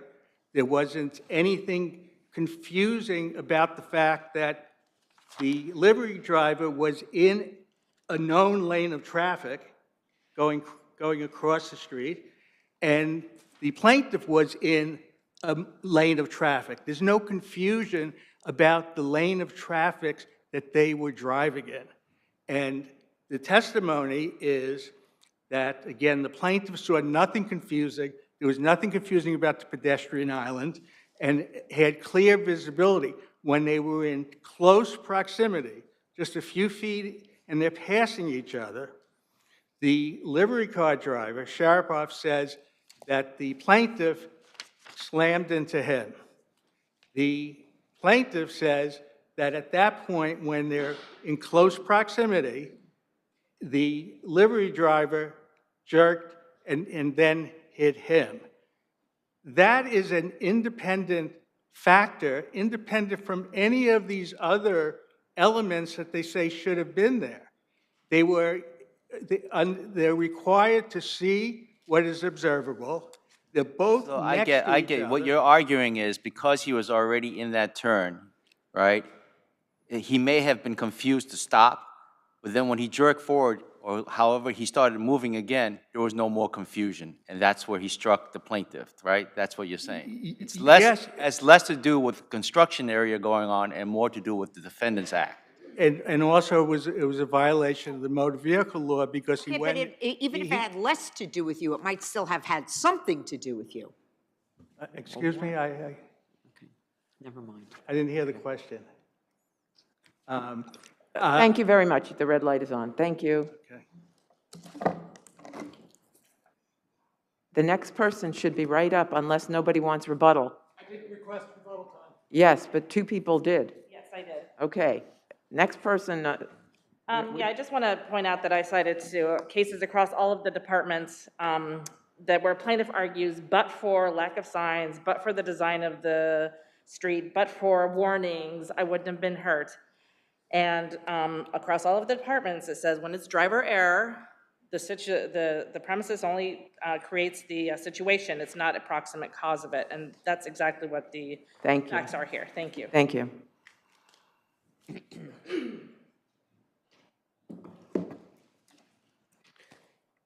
Very quickly, we would direct the court to record site 574, record site 1308, and record site 2307. Could you say that slower, please? Sure. Record site 574, record site 1308, and record site 2307. What are those? Those are pictures of the accident that will indicate our perspective on where things were positioned and the nature of the barricades and what was seen.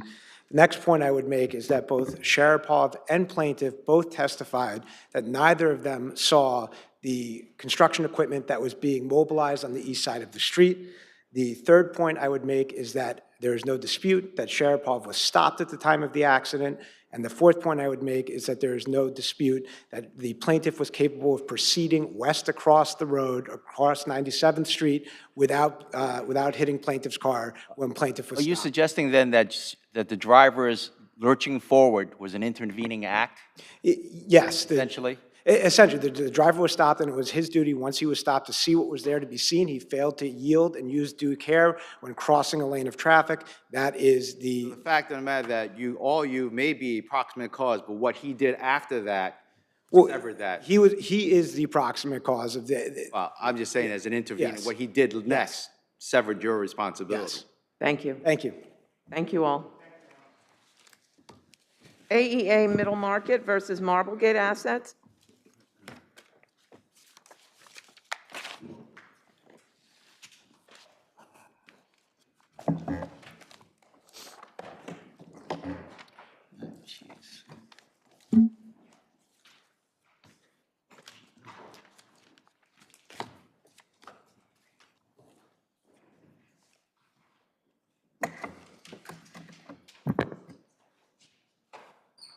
May I proceed, Your Honor? Yes. May it please the court, Sean O'Donnell with Herrick Feinstein on behalf of the Marblegate defendants, the required lenders, and Field Point, the agent under the loan agreement. Your Honors, New York courts will not rewrite contracts, nor will they substitute their judgment for the bargained for terms of the parties. That's particularly true with contracts like those at issue here, where we're talking about financial agreements that are entered into between sophisticated parties.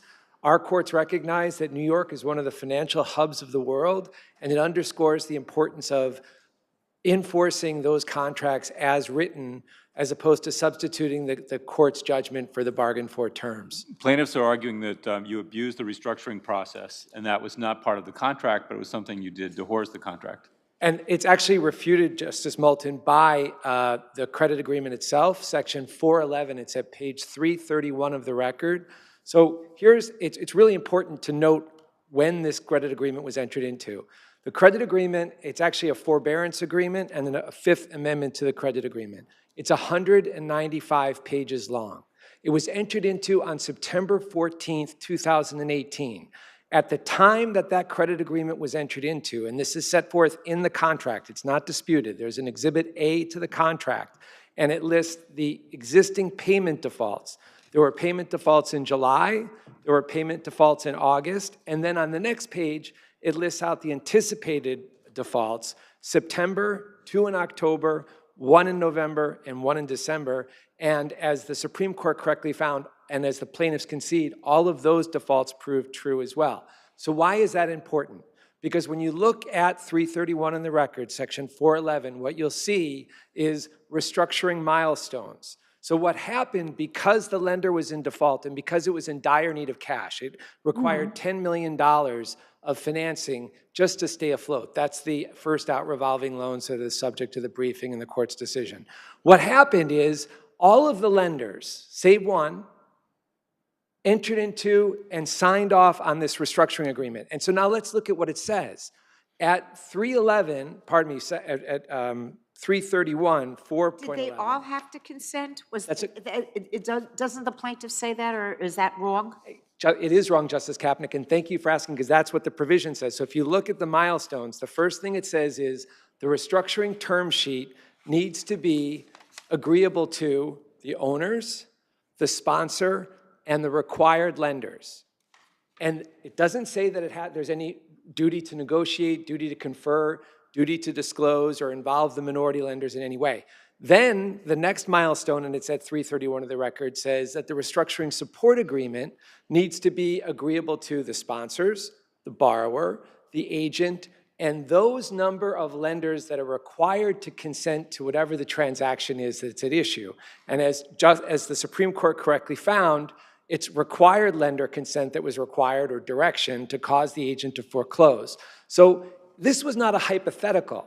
These terms, it wasn't as if we're negotiating a loan agreement and we're going to build in terms that speak to a restructuring if it ever happens. This was happening at the very moment that the lenders bargained for and entered into the agreement. And it's precisely because of that that it would be wrong to allow the plaintiffs to do what they're attempting to do. They're attempting to impose fiduciary obligations through makeshift fiduciary duty claims, and they're trying to do it through weaponizing the implied covenant claim. And they admit, if you look at page 22 of their brief and page 23 of their brief, they admit that the implied covenant claims that they are asserting are not found in the agreement. I'll read from the brief at 22. It says, section 1.10c provides that in the event of an archway default, lenders will have the right to receive on a pro rata basis any payments or proceeds of collateral.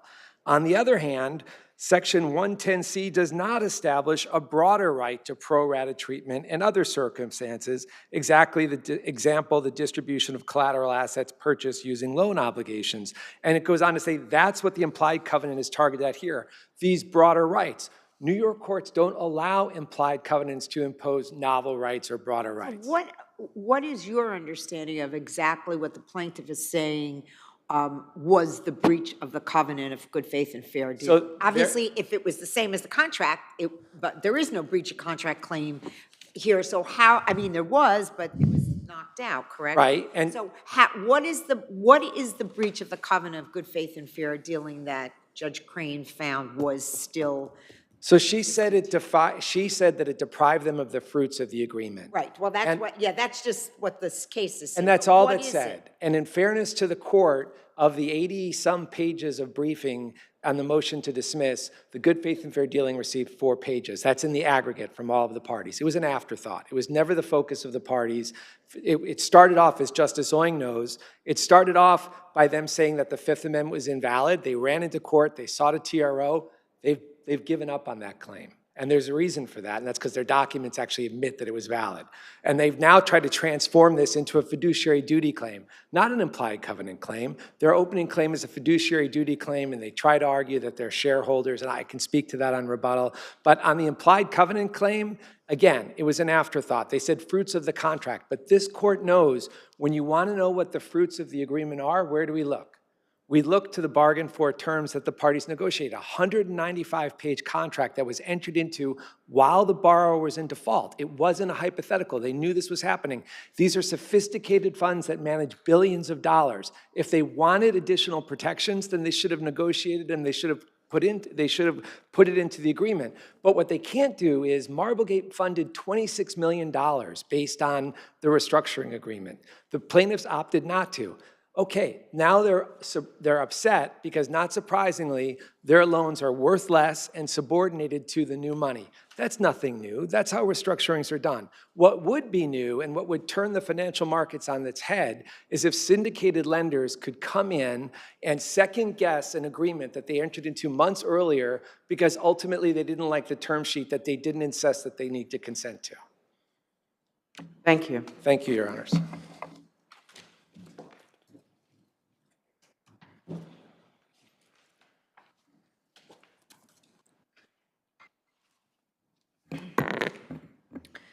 Good afternoon, and may it please the court, Jacqueline Groden on behalf of the Archway defendants. Plaintiffs here did not oppose or otherwise reference in any way the Archway defendants' appeal in their own briefing to this court, the Supreme Court's decision declining to dismiss count 15 of the second amended complaint for contractual indemnification. Plaintiffs have thus abandoned that claim, and this court should dismiss count 15 on that ground alone. But even if plaintiffs had not abandoned that claim, it should still be dismissed because the relevant indemnification here under Section 9.6 of the credit agreement does not include unmistakably clear language contemplating intra-party fee shifting. You wouldn't describe that section as a broad indemnification section, counsel? That's certainly how the Supreme Court described it. I would say that it has specific situations that easily apply to third-party claims and no provision which necessarily applies only to an intra-party claim. Well, I don't think the language has to apply only to an intra-party claim. I mean, if it's broad, then that gets to, fall into it. So, sorry, may I? Go ahead. So that may have been the Supreme Court's understanding. However, on November 1st, the Archway defendants submitted a supplemental authority to this court, a recent case from the Court of Appeals from last month, Sage Systems v. Liss. It's number 31 on the docket. The court in that case held specifically that broad indemnification language is insufficient under Hooper to allow for intra-party fee shifting. And so, in fact, the court in Sage specifically held that you need a provision which could only apply to a first-party claim, an intra-party claim. Here, the Supreme Court misapplied Hooper and would have been in conflict with Sage had it been issued at that time, because the Supreme Court found that merely because Section 9.6 included broad language, that was sufficient to bring in intra-party claims. But as the Sage decision clarifies under Hooper, that is plainly insufficient. So the Supreme Court substituted improperly a broad language standard instead of using Hooper's exacting standard, which requires specific language applicable to first-party claims. As the Sage Court explained, any decision that presumes, quote, that broadly worded indemnification provisions by their nature are intended to cover attorney's fees and direct party actions, end quote, deviates from the Court of Appeals precedent and must be reversed. That is the error the Supreme Court made here, and which this court should correct by reversing the decision. I'll note that the Archway defendants joined in the arguments that Mr. O'Donnell made in support of reversing the good faith and fair dealing claim, and I otherwise reserve the balance of my time to address plaintiff's appeal of the dismissal of their breach of contract claim against Archway, unless the panel has any questions. Thank you.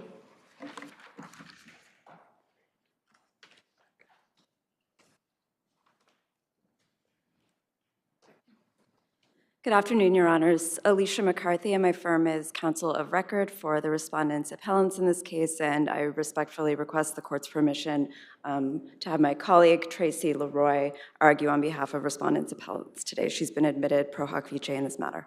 Okay. Given the hour, I'll just say yes. Thank you.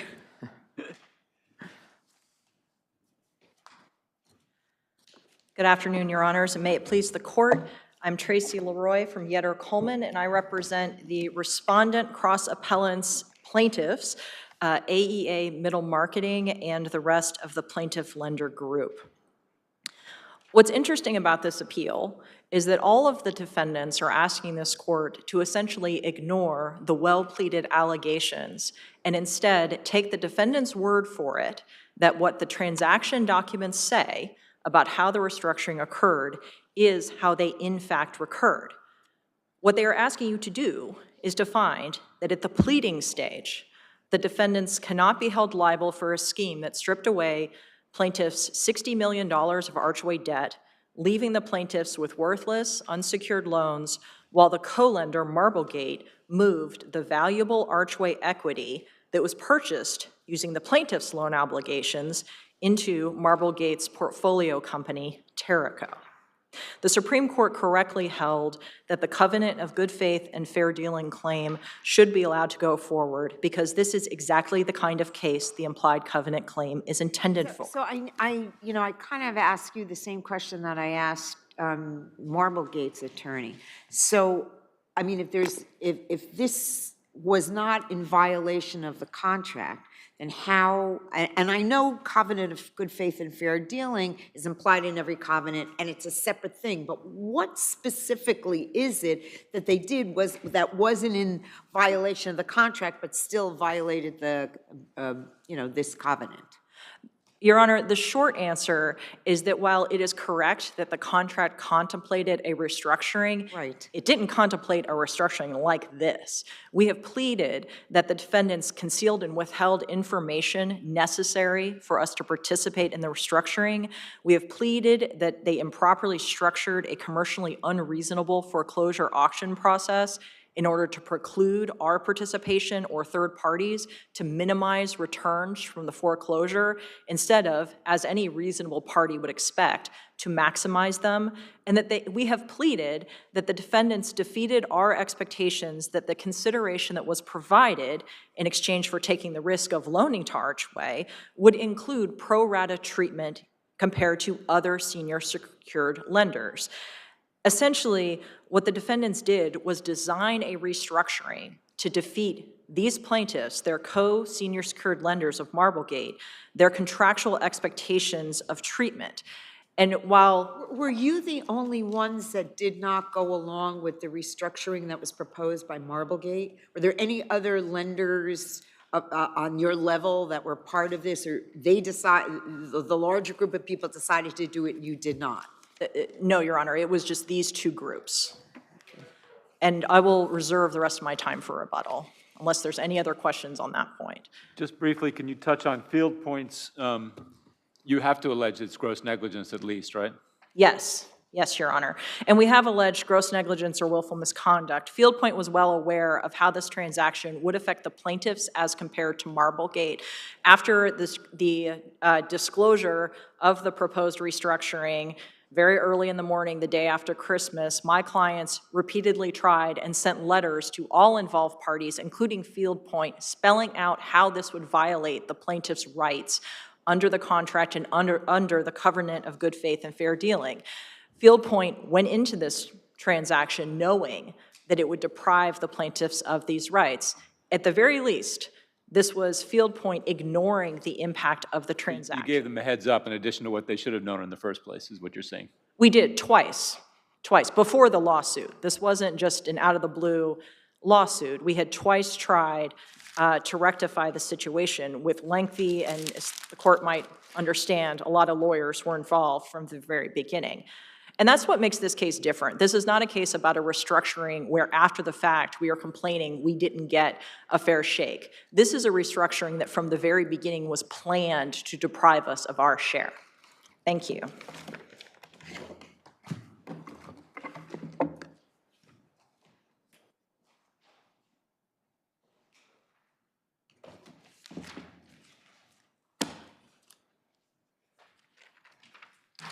May it please the court, Sean O'Donnell. Your Honors, we are not asking the court to take our word for it that the transaction was consummated in accordance with the term sheet. That's what plaintiffs allege. It's at paragraph 62 of their brief. That's page 226 of the record. And it reads, on or around January 28th, 2019, defendants forced through the restructuring transaction as summarized in the restructuring term sheet. They've brought this claim alleging that what was set forth in the restructuring term sheet violated the credit agreement or violated their implied rights. Since we have effectively laid out that that's not the case, they're now saying, oh, don't assume the term sheet is how things played out. All that does is underscore the weakness of their actual arguments, and it's refuted by their own allegations. On the point as it relates to a duty to disclose, so Banco Uribe, which is a Second Circuit case, it's relied upon by this court in 330 Acquisition Co. v. Regency Savings Bank, expressly stated that there is no duty to disclose absent unequivocal language to the contrary by the commercial lenders. We talked already about the agreement. If they wanted a duty to disclose, if they wanted a duty to consult, then it should have been in the September 14th agreement. It wasn't. What about her claim that they tried to get documentation from you to determine whether or not they should go along with it, and they couldn't get that? So there's an enormous amount of smoke that they're creating, but if you look at the contract, what they're not showing you, Justice Kapnick, is anywhere in the credit agreement where they had a right to the documents. Now, in fact, that disclosure did take place, and it's shown in the record. Let's run through it. On December 7th, they admit that there was a meeting that took place with the lender, the owners, the sponsor, all of the lenders, and they admit that the terms of the restructuring were laid out in that meeting, and they admit that it was discussed, this Terraco merger that they're upset about was actually disclosed. It wasn't in writing. At that time, it was a meeting, and it was presented orally by the company and the lenders. The reason why it wasn't in writing, because the record shows that the restructuring support agreement itself hadn't even been entered into until December 24th, more than 2 weeks after they gave them the initial notice of the meeting. And it was after the December 19th cooperation agreement that was entered into with the company's sponsors, Audix and Oaktree, where this supposedly valuable company, they gave the keys to the lender and they walked away because that's the dire straits it was in. The restructuring itself wasn't consummated until January 30th. The auction didn't take place until January 28th. So they were given the heads up, even though they weren't entitled At the to it. earlier December meetings that you're describing, was it clear to everybody that Marvelgate would become a required lender? Was that discussed, or So was there's these are syndicated loans, and so who can be a majority lender could change on the day as they're bought and sold. And there's no requirement that there be a disclosure of the required lenders under the credit agreement, nor could there be. I mean, think about the implications here, right? This is a syndicated loan agreement. What's bargained for by the lenders is the term sheet that's going to be used to restructure this company, which we all know needs to be restructured. It's mandated under the Fifth Amendment. This has to be acceptable to the required lenders. The required lenders are defined to be majority of the lenders. These loans are bought and sold in the market on a daily basis.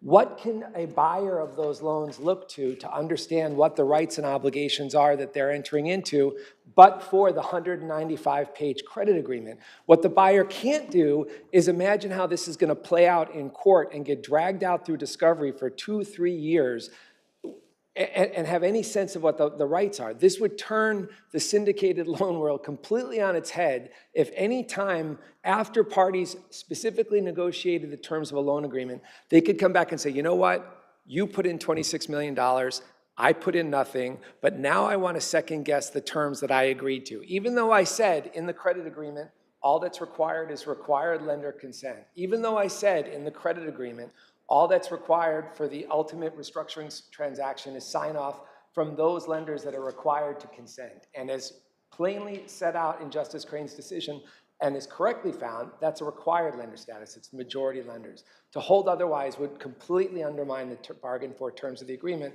which this courts don't do. That's why you have a 3211A1 motion, because you allow claims like this to be dismissed based on the terms of the contract. Thank you.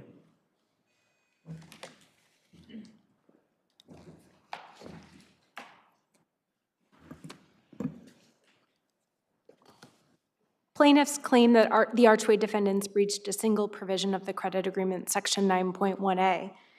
That section concerns amendments and waivers to the credit agreement.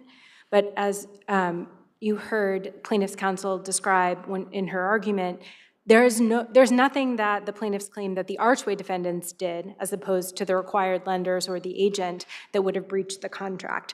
The breach of contract claim against the Archway defendants is limited to their status as a counterparty in the restructuring documents. That's on the reply, page 17 and 18 of plaintiff's reply brief. The balance of the arguments in support of breach of contract relate to actions undertaken by the required lenders and the agent, which the Supreme Court determined were in compliance with the applicable agreements. The attorneys for Archway's sole director, John Brecker, they're not here? Oh, yeah, that's you? Oh, did you argue yet? Yeah. Oh. Okay. I promise I didn't cut him off. He's No, no, good. no, I just, I had the same question. What happened to Mr. Brecker? He's here. okay. May I continue? Yeah, he should have already argued, but that's okay. You're Oh, it's sorry. fine. It's okay. The allegations simply are made against the required lenders and the agent, or against defendants generally in a sort of group pleading assessment, and that is not permissible. There's no conduct that the plaintiffs have identified that's attributable solely to Archway or even involving Archway. And so for that reason, the court should affirm the Supreme Court's dismissal of count 9 of the complaint, which is a breach of contract claim against the Archway defendants. Thank you. Thank you. Good afternoon. May it please the court. My name is Russell Galero on behalf of Respondent John Brecker. I apologize, there was some discussion of the order, but I realize I'm relatively short on time, and the sole claim against Mr. Brecker is a breach of fiduciary duty claim that was dismissed. That claim has not been addressed here at argument yet today, so I'll be brief. There is no question that the Supreme Court conducted the correct analysis when it applied the demand futility test in Aronson v. Lewis here. And the Supreme Court's analysis under that framework was correct. The Supreme Court correctly held that the plaintiff's complaint was entirely devoid of specific particularized facts to sufficiently allege demand futility here. And the plaintiffs have offered no reason to disturb that ruling on appeal. Aside from Aronson v. Lewis, they have cited to only 2 cases in their brief on this claim. Both of those cases, I think, clearly reinforce the conclusion that the claim against Mr. Brecker should have been dismissed. Is this, there would have to be gross negligence on Mr. Brecker's part for there even to be a claim? There would have to be, there are 2 different prongs under Aronson. In the Right. first instance, they would have to show that he was an interested party or that he Right. lacked independence. And then if they got past that, then they would have to. It's an either or, so they could show either or, but in this case, certainly we submit that they have demonstrated neither. On the gross negligence point, they've had, their allegations in their complaint are threadbare. They allege that Mr. Brecker did not run a competitive process. That's how they put it in their complaint. There's no case law to support that argument, nothing to support a determination that that would constitute gross negligence sufficient to show demand futility. Their suggestion that Mr. Brecker should have hired an investment banker to oversee the process is also unsupported by any case law. In fact, it is directly contradicted by a case that we cite in our brief. That case is Simons v. Brookfield Asset Management. And the 2 cases that they do cite I think, clearly show that when Delaware courts find that demand futility is satisfied, the allegations with regard to director self-interest are far more detailed and particularized than anything that has been alleged here. Those cases involve detailed allegations. In one case, they cite Sandys v. Pincus. There were allegations that parties to the transaction at issue and a director co-owned a private plane, were very close friends, that parties to the transaction had made investments in a company owned by one of the director's spouses, And there was also an express acknowledgement under NASDAQ rules that the directors were interested parties. So that's where courts do find demand futility satisfied, and the Supreme Court of Delaware in that case called that a close call. Nothing remotely like that has been alleged here. And again, Mr. Brecker, the allegations relating to him are threadbare and do not support a determination of demand futility. For that reason, we respectfully request that this court affirm the dismissal. Thank you. Thank you.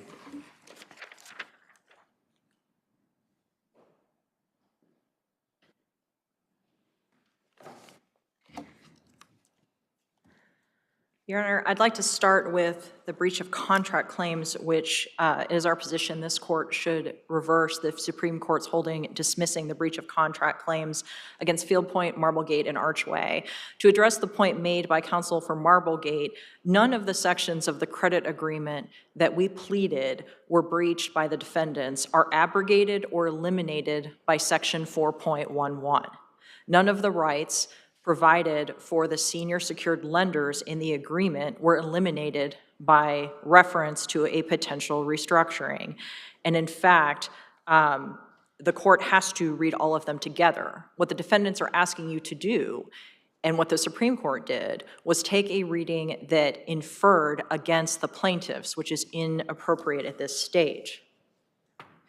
On the fiduciary duty claims, we've pleaded fiduciary duty claims against Mr. Brecker as well as against Marblegate. And I'd like to address the Marblegate one briefly.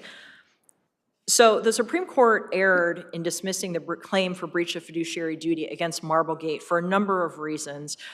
But most specifically, the court based its ruling in part on the impact that the court found a factual finding that it would have been commercially unreasonable for Field Point to distribute the foreclosed assets, the equity, without first paying first-out revolver loans.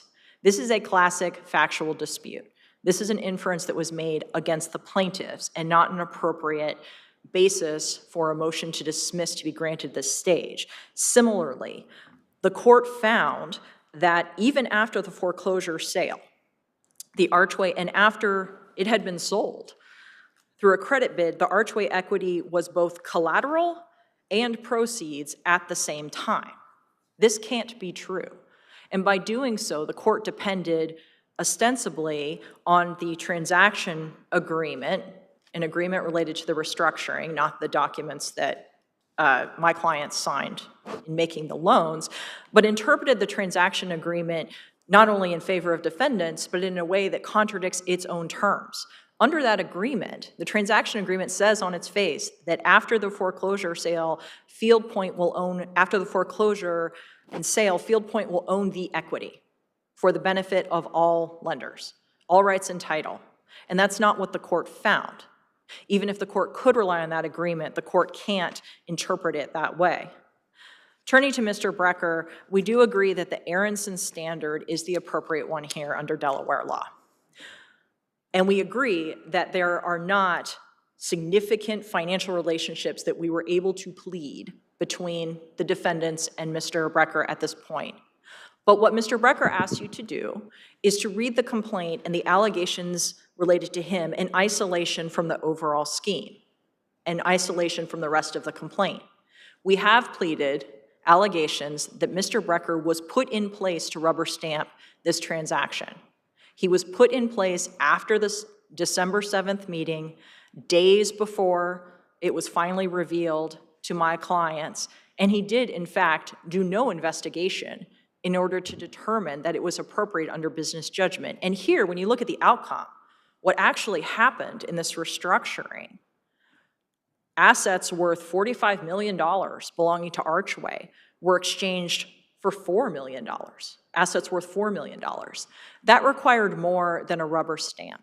And it's our position that under Aronson and under the appropriate law, we have pleaded enough here to show that Mr. Brecker, who was appointed at the last minute, who was aware of plaintiffs' objections to this transaction, and who did nothing more, would not realistically have been ready to sue himself related to this transaction.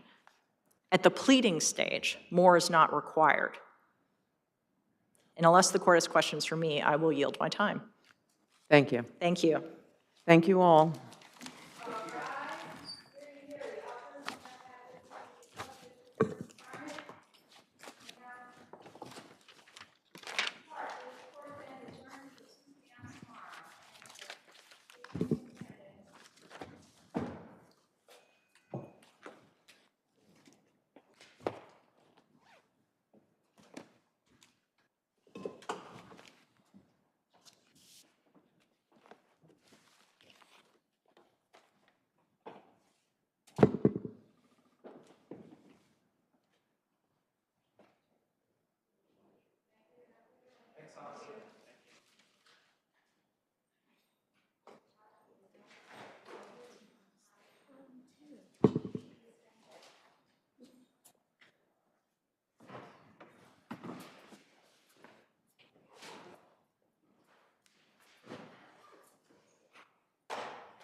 I'll grab your coat.